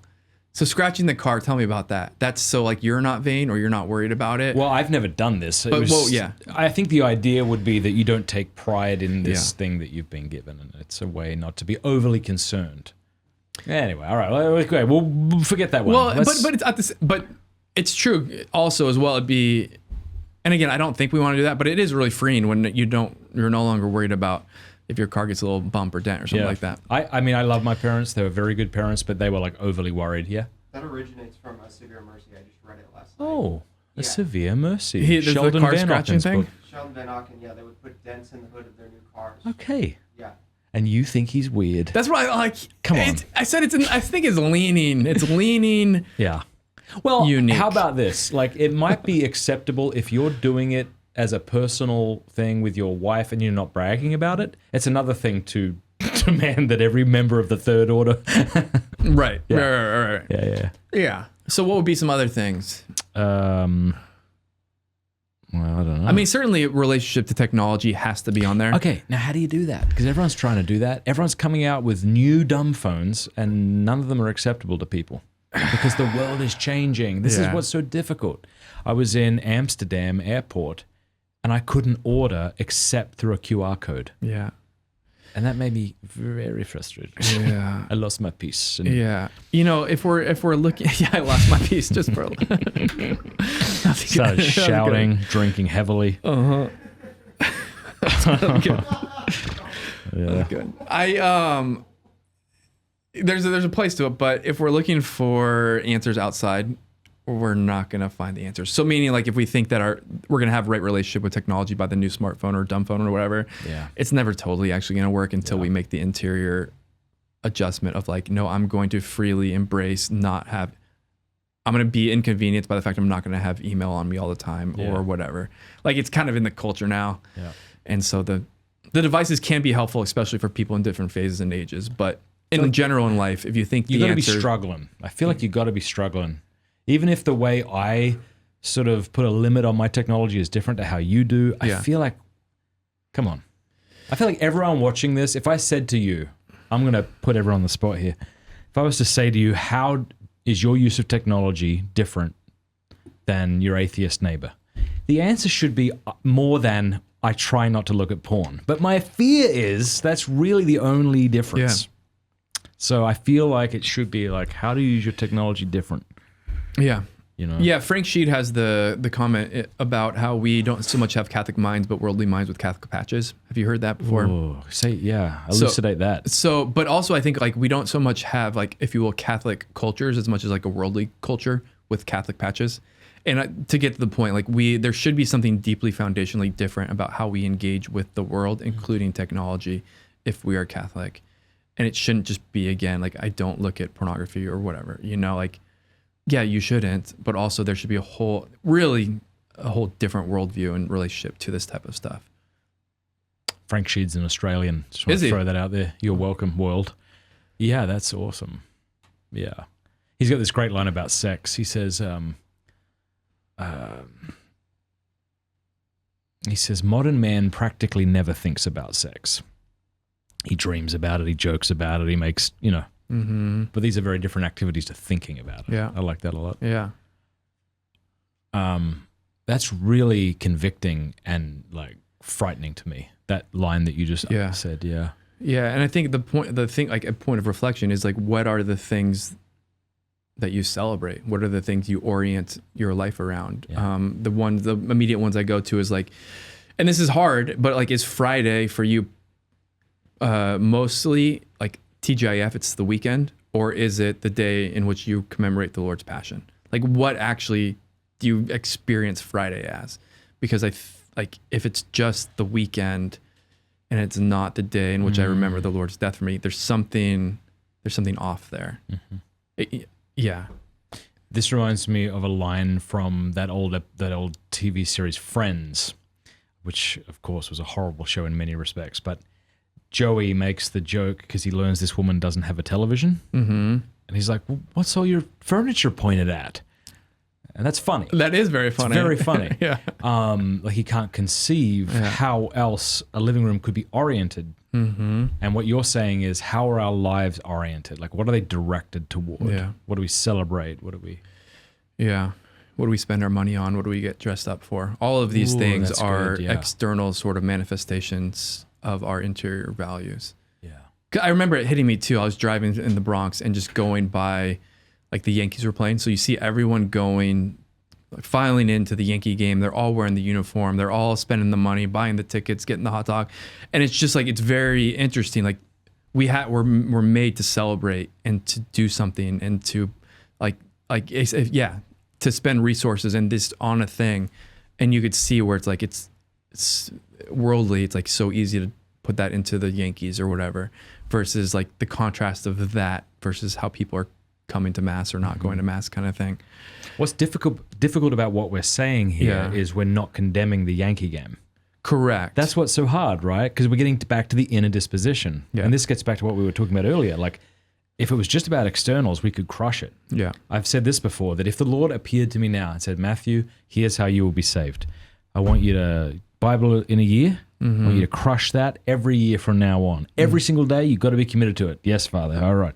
I also want you to pray the rosary every day, and that's it. You do those things, and you'll be saved. Oh, freak. Yes, got it. I'll crush that. Yeah. But if the Father said to me, don't cause any unnecessary grief to your family, I'd be like, oh, well, I'm screwed. I can't do that. Yeah. So again, there's those like externals are kind of easy to manage and order and control, but that internal is what makes it so difficult. Because if it was as simple as the Yankees are evil, don't go to baseball games, Christians don't do that, easy. But like how to enjoy legitimate pleasures legitimately. Yeah. Yeah. And Sorry if I derailed you there. No, but I 100% get what you're saying and agree with it. And what's hard though is it actually, if you will, the object of the act, the external can look the same, but why you're doing it, how you're doing it, all that sort of stuff can look different. You know? Yeah, I mean, one obvious example is in one scenario, I'm leaving my wife and 3 kids at home, even though I've been working all week and she needs a hand, and I'm off with the boys. Another example is I'm taking my 9-year-old boy to a Yankees game to teach him about this beautiful American pastime. Yeah. So even in that kind of, Yeah. And you can even, like, there's an early Franciscan who he was the superior of a house, and he was asking to go for permission to go be a hermit. And I don't know if it was St. Francis, whoever the superior was, say, no, like, stay in the hermit, stay with the brothers, and it'll be better than a hermitage. And the idea of, like, externally, it was looking like he wanted to go and pray more. Internally, really what he was doing was running and hiding from the harder thing. And so it's like some guys are called to be hermits, and they can do it in a really good and healthy and well-discerned way that's totally free and not running. Some people might run to that fear-driven, like this guy was trying to do. And I just use that to give an example of how the external could look the same, and one is doing it for good reasons, one's doing it for not good reasons. Yeah. Somebody might come to religious life to make a free gift of themselves, to be consecrated to God, or some might be trying to do it because they're hurt and afraid of marriage. And so we have to kind of pass that out. And how do we encounter how far we are without becoming discouraged? One of the things I love about Teresa Lisieux is it never occurred to her to become discouraged because she was so confident in the Father, and she compared herself to a grain of sand being trodden underfoot next to a gigantic mountain, which were the saints. But I mean, it sounds like she didn't lose her confidence. She was like, all right, then you're going to have to be an elevator. I love the confidence. Likewise, when you're saying these things about, like, what do you get dressed up for? What's your life oriented towards? How is your family different? There was this movement, this subtle movement within me, as you said that, of shame. Because I thought of the ways I feel like, in light of what you just said, I'm failing as a father, and like how my family isn't as like super Catholic as it should be. And really, not like I'm judging myself too harshly. Like, no, there's some ways I could have done better. Yeah. But now things have been set in motion, and some kids are like actually quite older now, and so that can't be undone, Yeah. And I'm sure all of us have, if we're listening, have something like that, where it's like, I see what's asked of me and I see where I'm at, and it's very different. Yeah. How does one not lose courage and so that's and not almost, lose confidence? It's a similar movement, I think, to what we do with, like, when I was talking about with the poor at the door and saying, like, okay, Lord, like, Father, you have to take care of them. Like, I can't do this right now. Or I might have encounters with people and they're like imperfect. Okay, Lord, like, that wasn't great. I'm gonna need you to kind of clean up the mess. And I think that's a similar movement with our families, our kids. All right, you did what you could do, and you got to where you could be, and there's no changing that. And so it's like, all right, like, you're participating in his fatherhood of your kids, and Lord, I need you to take care of it. I need you to love them. I need you to, if you will, make up for whatever I was left lacking, and to actually believe that is like a sufficient response to our imperfections. And so I think the movement is always, it's like, it's just not about us, and it's about him, and him, if you will, multiplying or feeding the 4,000 or 5,000 with the loaves and fishes. Like, I did my part. It was imperfect. You knew it was going to be imperfect, to be honest, Lord. And so I'm going to trust that you can sort of. Yeah. Amen. Yeah. Yeah. Make up for what I've done poorly today, Lord.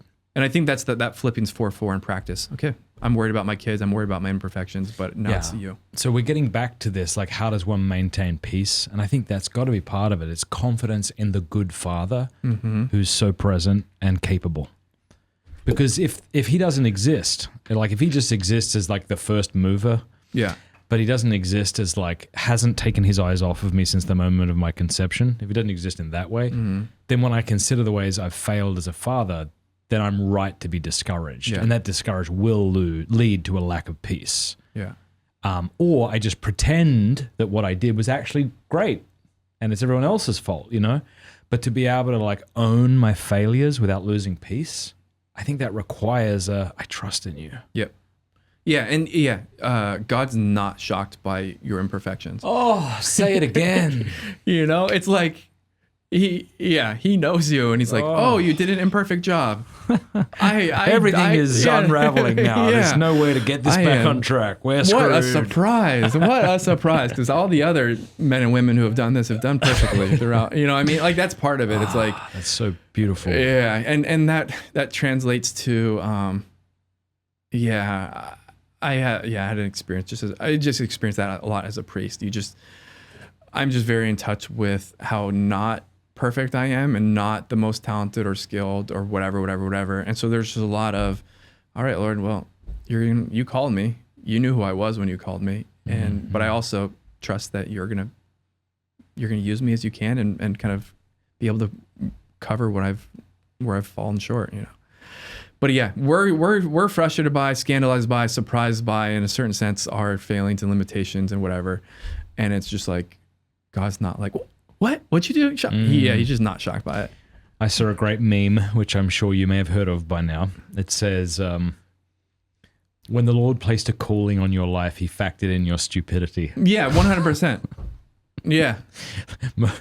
Most like helpful thing I've ever heard. Yeah. Yeah. Yeah. And that's, I know it's like joking, but also it's theologically true. accurate. Yeah. Yeah.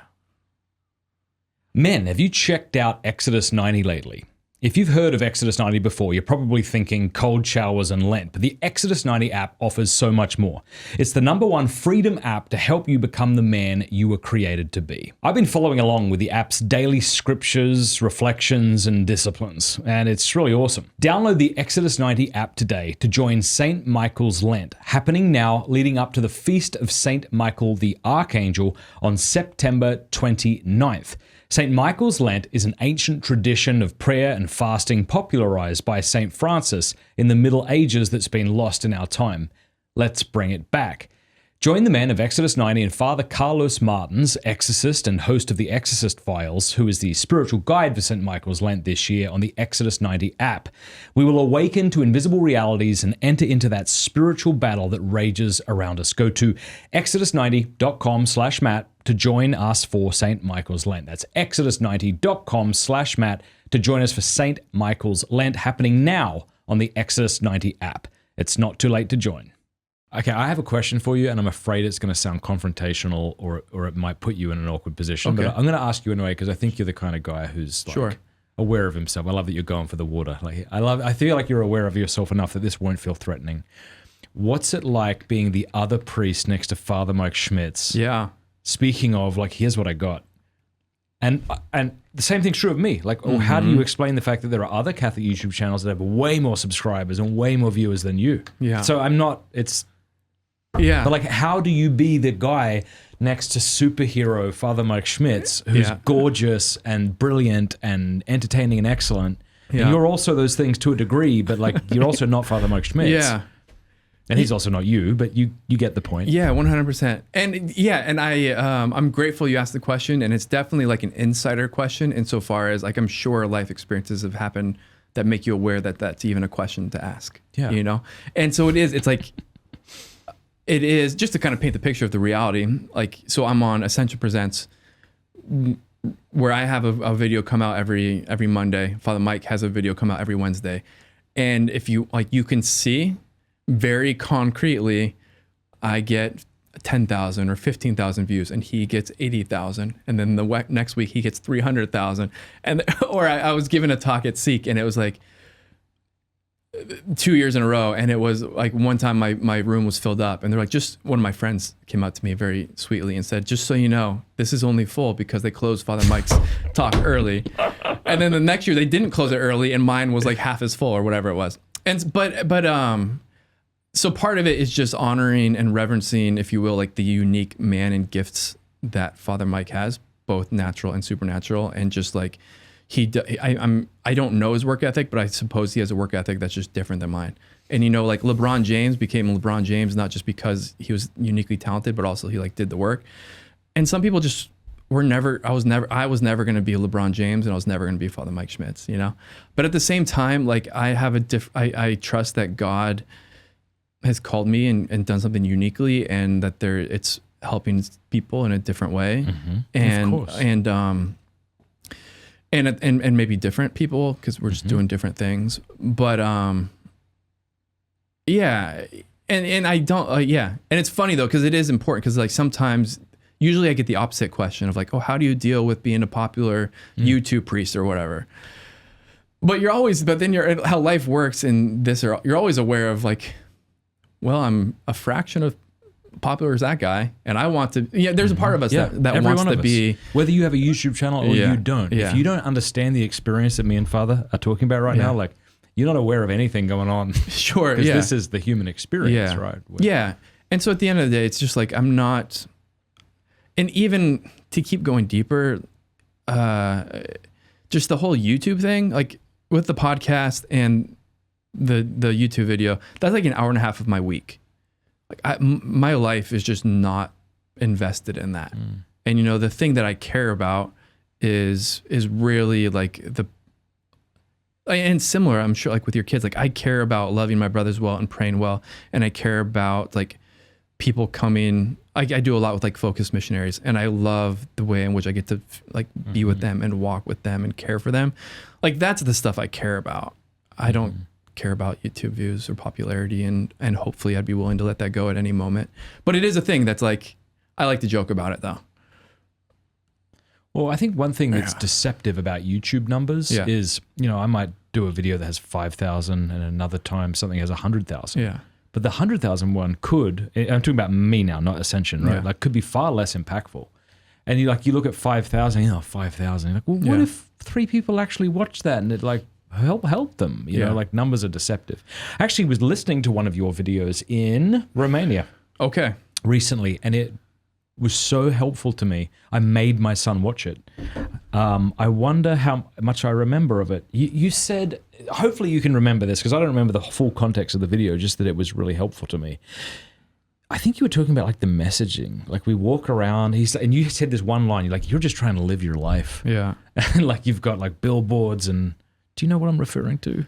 As far as just like the stuff that's always like, I'm sure part of it. Yeah, actually, now that you say that, I know exactly what we're talking about. I did a little series running through the experience, like kind of pulling from the Good Samaritan, and like there's like the Good Samaritan comes and he meets this guy who's beat up on the road, and it's just how so many of us are beat up on the road. Yes, and I think part of it is there's just men and women are just. I think it is with women maybe more.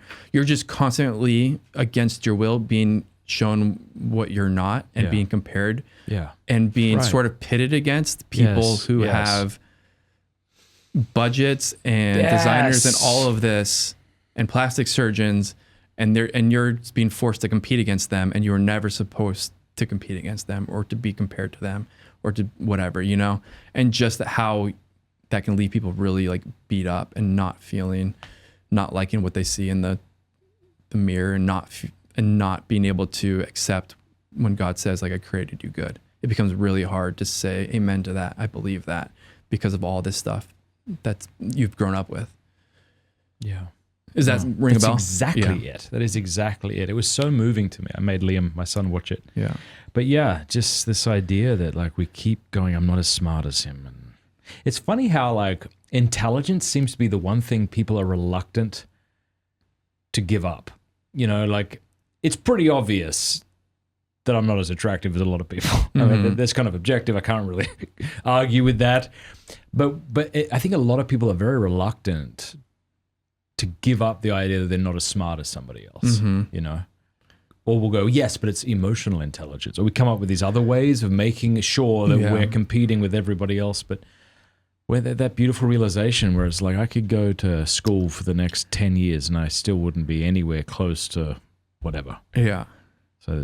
So but this idea that I've got to earn love, and it's so cliche that we think that we've already overcome it. Yeah. Like just because you know the cliche doesn't mean you've dealt with it.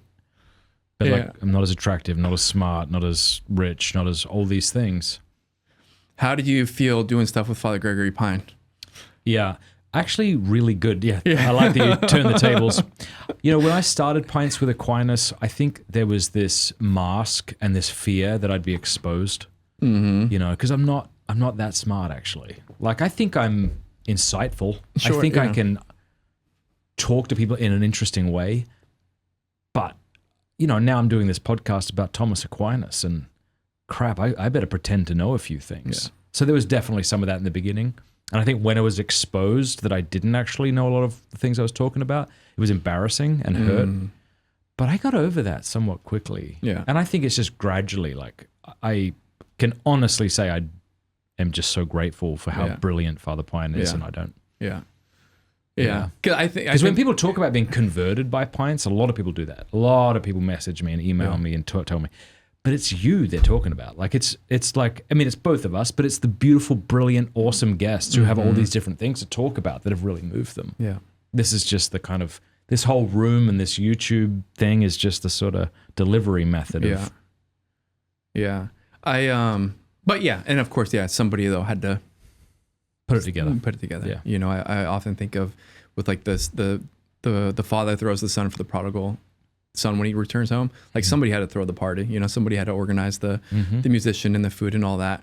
But kind of related to this is I was really struck recently with there's the scripture about when Saul gets mad at King David, because they used to sing, they were singing this song about how David slew the 10,000s and you know, Saul slew the 1,000. And there's just this really tangible human experience of like, he was the king. He's the king. He slew the thousands, but there's one person now who has something more than him, and how he like couldn't reconcile that. And that just sort of threw him for a loop. And I just think that's part of the human experience we have to be okay with, is like, we're going to have certain things and we might do really great and have our thing, and there's going to be somebody else who's better than us. Or maybe at one point, you know, I have 10,000 viewers, and then in 3 years I'll have 2,000 people watching a video. And it's like, am I going to be able to allow life to happen? And I just think that's just such a human thing. Like we want to be the best at everything and as good as we've always been. And when all you're young, you're under the illusion that that's still possible. Sure. Yeah. Yeah. Someone said to me though that like once you're 30, like he said, the first 30 years are figuring out the hand you've been dealt, and the rest of your life is learning how to play that hand, because there's nothing else coming. This is all you got. Yeah. Yeah. To back up, and also to be honest, the reason that I'm here on the podcast is because of Father Mike Schmitz. You know what I mean? Like the reason that I have any audience is because I get to be at his room, you know? So like, I'm okay with that as well. Yeah. I feel bad for him because he's so good and beautiful and kind and sincere. My wife she goes into like assassin mode if she hears someone criticize him. Yeah. She'll just like rip their face off gently and beautifully in a way that they can't like correct her for. Yeah. There is this saying in Australia, it's called tall poppy syndrome. Of course, You have that saying I here? know the saying, yeah. Where you seek to tear down people who are better than you or bigger than you, or, you know. So like if someone gets too rich or too handsome or too beautiful or too whatever, it's like we have to bring them down. Yeah. And I see that. I absolutely see that. I mean, more than not, I actually see the opposite. I see people rejoicing in his gifts in the church. I really do. But you'll hear people like who think it's okay just to, you know, say something like, what have you done? Yeah. Who the hell do you think you are? Yeah.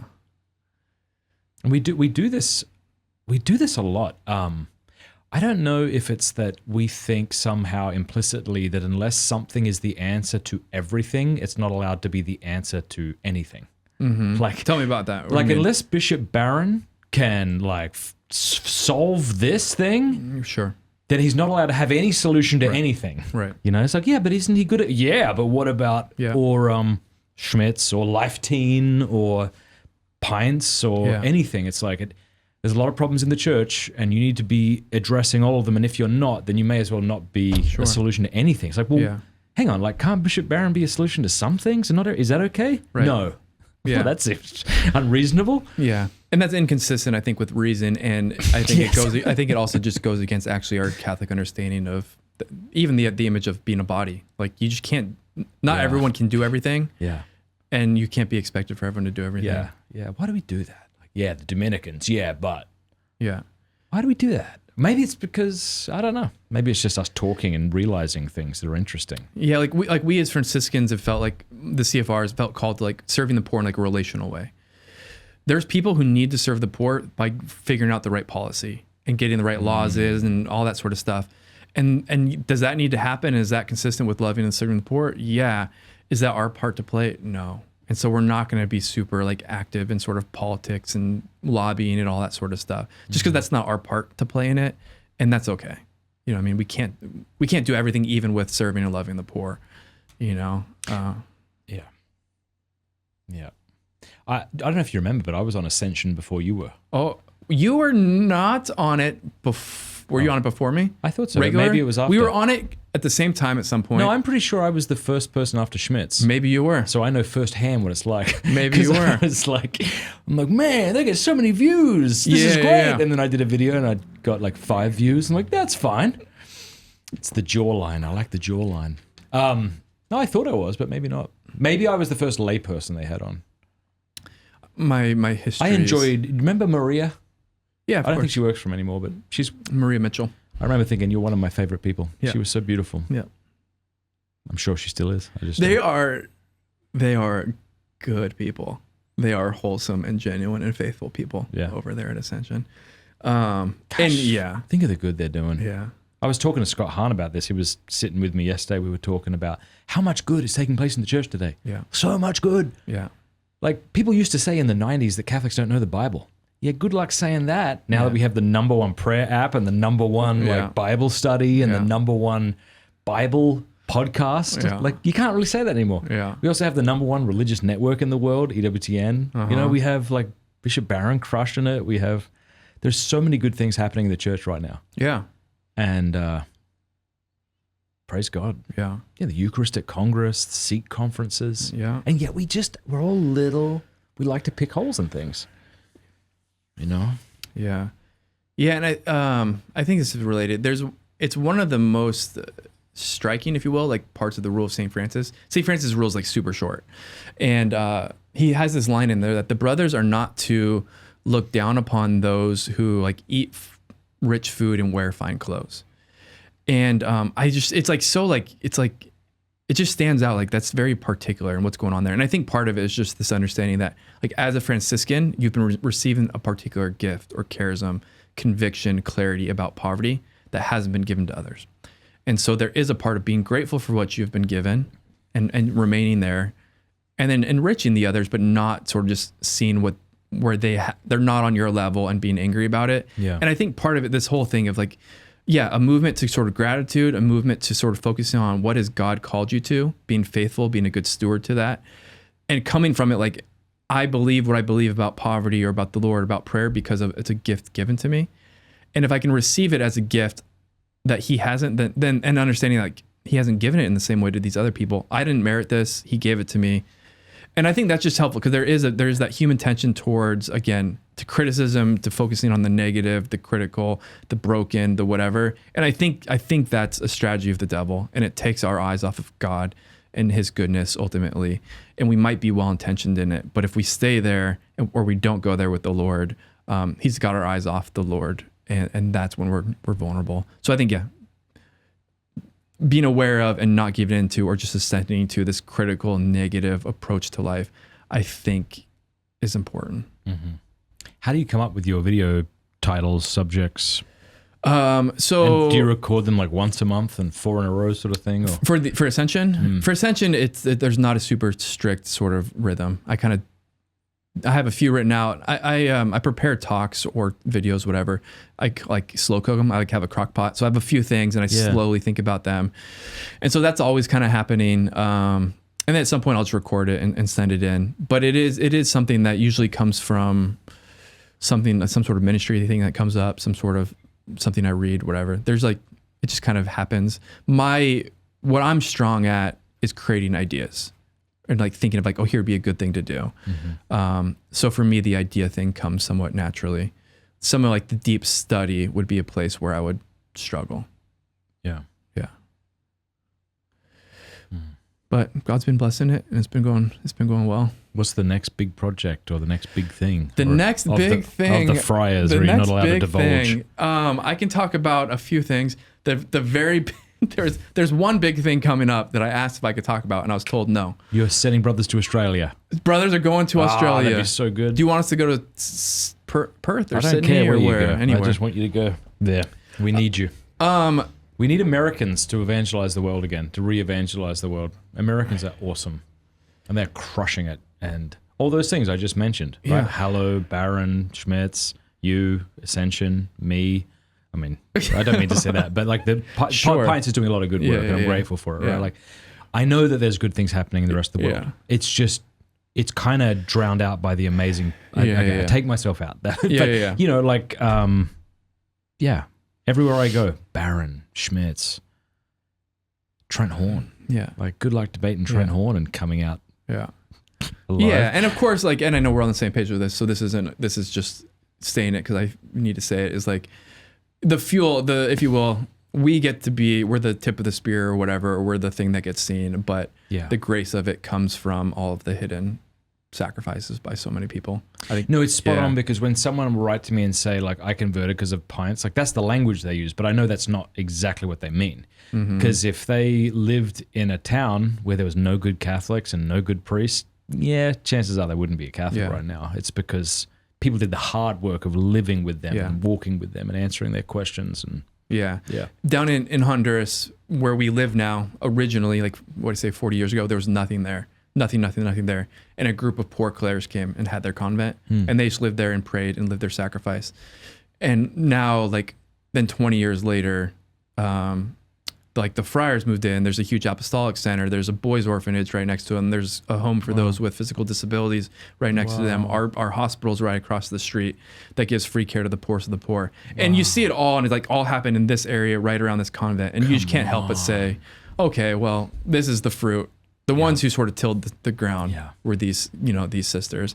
And I just think that's why true. was I saying that? I think my point is just I love Americans, and I love the kind of entrepreneurship of Yankees, and I just freaking love Americans. I married one. That's how much I love them. I don't know that Americans have stuff to learn and there's whatever, but Americans, you're helping the world so much.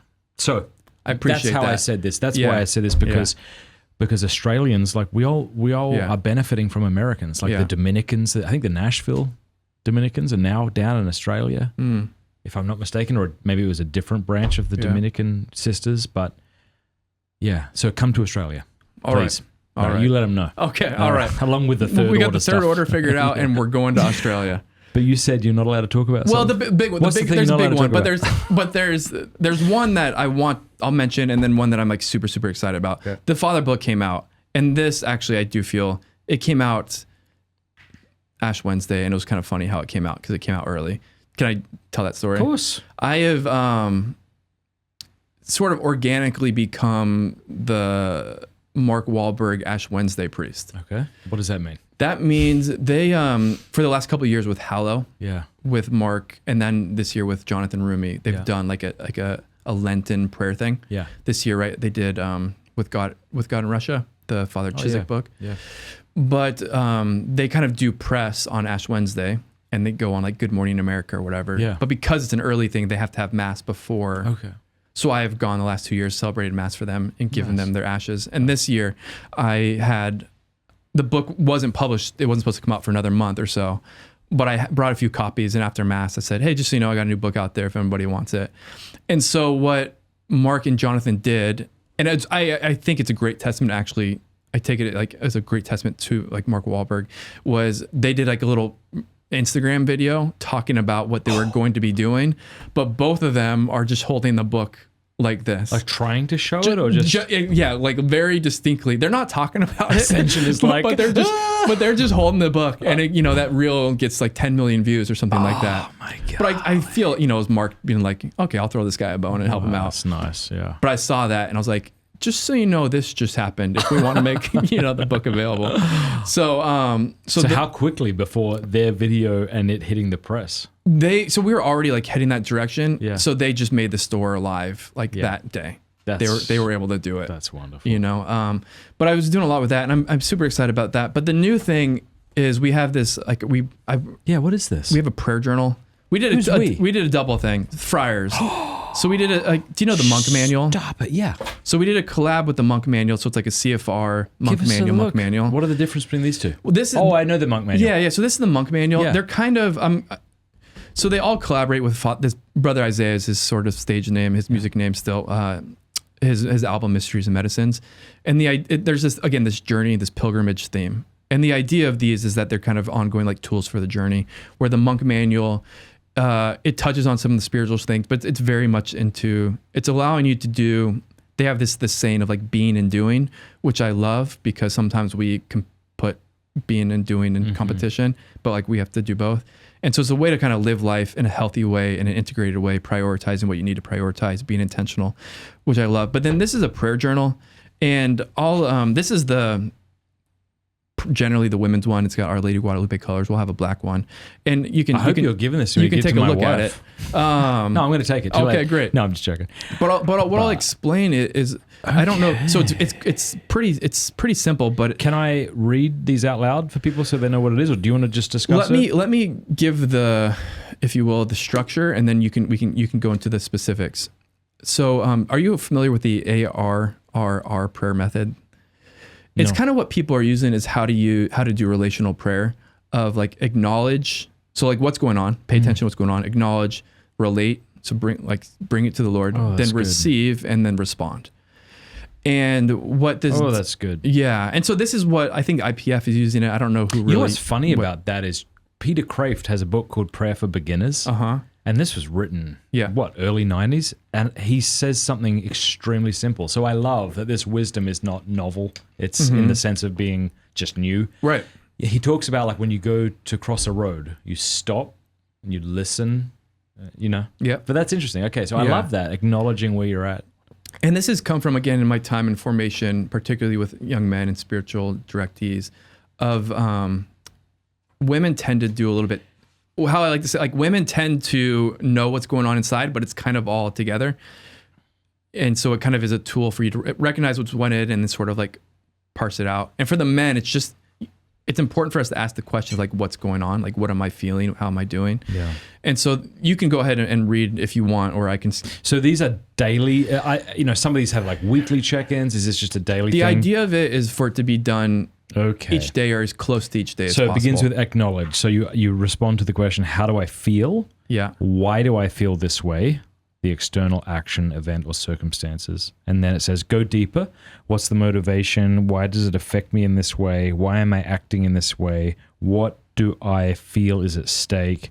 Who does it affect? And then relate and receive says, my goodness, take the joy, desire, and wound and relate it to the Lord through a prayerful conversation. Do you feel the Lord saying anything to you? Is there a passage or image from Scripture that speaks to your experience? Then respond, says, after conversing with the Lord about your experience and his response, now make a resolution that's beautiful, with greater praise, repentance, or trust. Yeah. So you collaborated with Monk Manual to put this together? On both of these, yeah. Yeah. On that one as well? Yeah. Oh. Yeah. Oh, well, so this and that are both Monk Manual. Yeah, but I thought Monk Manual existed well before. So Monk Manual, the company. I've heard about it. We didn't collaborate on the original. Yeah. This is just kind of a new edition. Give us a look. So you can peep that. So it's pretty consistent with what they do, with just like an added introduction from me that kind of gives it a little shape and direction. Oh, that's beautiful. But kind of like going back to... See, this can be part of the third order thing. Absolutely. Hopefully both of these could be. Yeah. But part of this, what the response is to, again, is like, it's twofold. It's not just like saying prayers, but actually like, it's kind of like, these are sort of, this is supposed to be a tool for like relational prayer. And right, you pray with your whole self. And so it's important to know like what's going on and to bring it to the Lord. But this is, one of our priests who's done a lot has said that when he's met priests or religious who have like gone off the deep end, it almost always starts with an inability to effectively respond to like their emotional life. Like there's something off in their emotional life that they don't know how to respond to. They're not aware of it. And that is what ends up opening the door for them getting in so much trouble. And so just developing the muscle of like, okay, like what's going on? Why am I feeling? Why am I doing that? But then also kind of understanding that there's some deeper foundational questions at work and sort of asking those. So I'll just go through a quick one and then we can kind of carry on. It's just, I remember we have a rule in the friary of respectful silence, and you're not supposed to talk until like mass is over. But there is a bit of a subculture of guys like chatting a little bit, saying hello around the coffee pot in the morning. And it would drive me nuts. And I really, really, really didn't like it. And I would say I didn't like it because it's like against the rule. But really like what was happening is I just wasn't like, it's really like a fear thing. Like I was afraid of somebody making a joke and I wasn't going to laugh because I'm like not in that mode. And now I'm like the jerk, or I'm just like, I was like, I was just kind of like, I was afraid of the situation that's not predictable now. I don't know what they're going to do. And so I would get angry at the people and I would say the rule, whatever. But what's really happening is I'm like afraid here. And so for me, just being able to go through the process of like what's really happening, what's really at stake, why am I really acting the way I am, I think helped me then to better like have self-awareness and then navigate that situation, you know. Which would have made you a lot less likely to sort of blow up or to act in a kind of harsh way because you understood it. Yeah. Or like my main thing would, or maybe just like avoid the guys in a way that makes me like a jerk. That's more my MO than blowing up is sort of cold shoulder. Yeah. But then it's like, okay, here's what's really going on. And then I can ask myself like, okay, is being afraid of chit chat around the coffee pot really like healthy? And like what's going on there? And so it also just allows me to bring some of that to the Lord. But I think, so that's like a concrete example, but with a lot of this stuff, it's just growing in this self-awareness.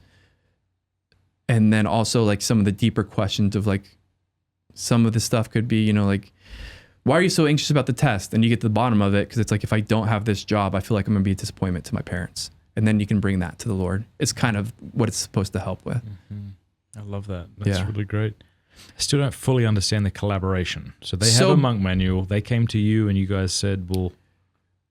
So we, the guy who produced our Brother Isaiah's album is very good friends with the founder of Monk Manual. And so it was just, again, this is like the traditional monk manual. Yeah. That just now has a slight sort of CFR feel to it. But we needed somebody who could also help like publish a book. And so we essentially went to them as a publisher. And so they, with some of the publishing skills, the technical skills, the testing skills, helped us develop and put this together. I don't understand. You said La de Guadalupe. I don't see that. What's the... the colors. The colors. Okay. The colors. So it's based off of, she's the patroness of the community. So they worked that into that. But again, there's going to be a black one as well. But I think it's helpful. Hopefully it's helpful for everyone, particularly to be like, I literally do that every day, which is why it matters to me. That's awesome. Because I didn't, I think men, and there's a healthy reason for this sometimes, but we're not always aware of like what's going on in ourselves, but it is affecting us. And so it's helpful to just grow in that self-awareness and then bring that to the Lord. Yeah, that's really good.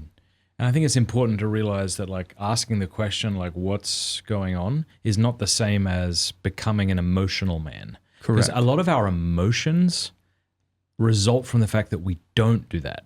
Yeah. Do you know what I'm saying? Yeah. Like when someone gets angry or emotional in a way that's inappropriate, it's because he isn't dealing with what's going on, not because he's always there.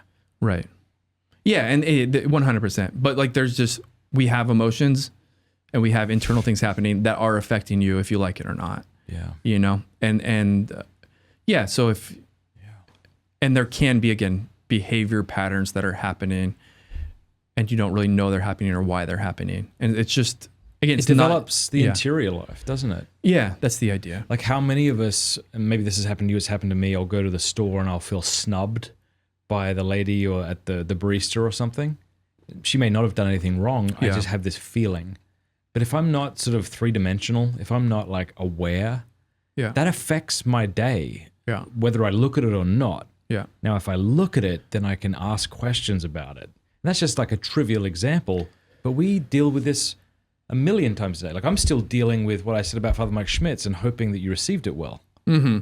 Oh, I received it great. Yeah. Oh, not at all. I thought you did. But you see what I mean? Like that's just an example of like, we deal with stuff under the surface. Yeah. And we often don't deal with it. Yeah. It's happening whether we deal with it or not. And if we don't deal with it, then things happen. Yeah. So glad to hear that. Yeah. Can I give two brief examples on it? Please. Like for example, I remember the first time I ever went snowboarding, I had like trying to put on the board, like caused me a lot of pain. Like I was really uncomfortable and I didn't really like the experience in part just because of putting on the board. And then like I have these experiences of like, I'm not able to sit cross-legged on the ground. And it wasn't until like 2 weeks ago, I realized I have really tight hips and hip flexors or whatever. Yeah. And that's why I'm having this pain and all this sort of stuff.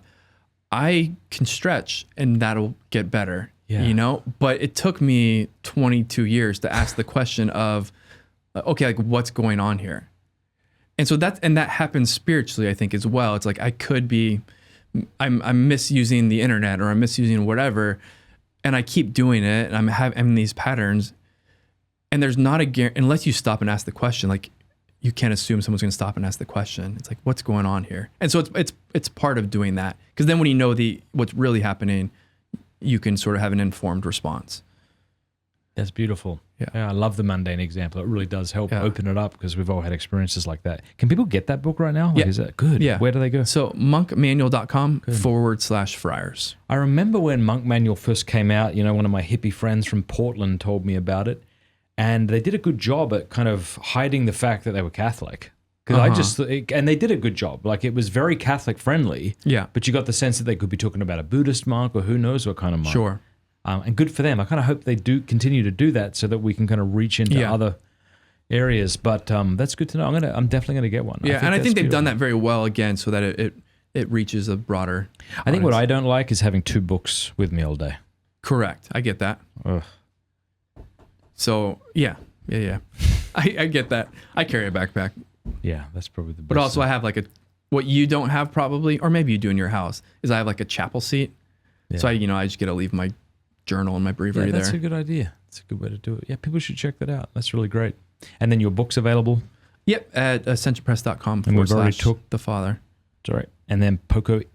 Poco's out there. Talked about that. Yeah. This is great. This has been a really enjoyable conversation. I appreciate it. And I hope, these things don't exist. I don't exist to sling merch. No. We have these things hopefully as tools. 100%. Yeah, you didn't ask me to promote them or anything like that, but I want to, because they all seem so excellent. Yeah, I appreciate that. Yeah. So is that the burning bush on front of that? That's the burning bush, yeah. It's kind of a whole Exodus theme.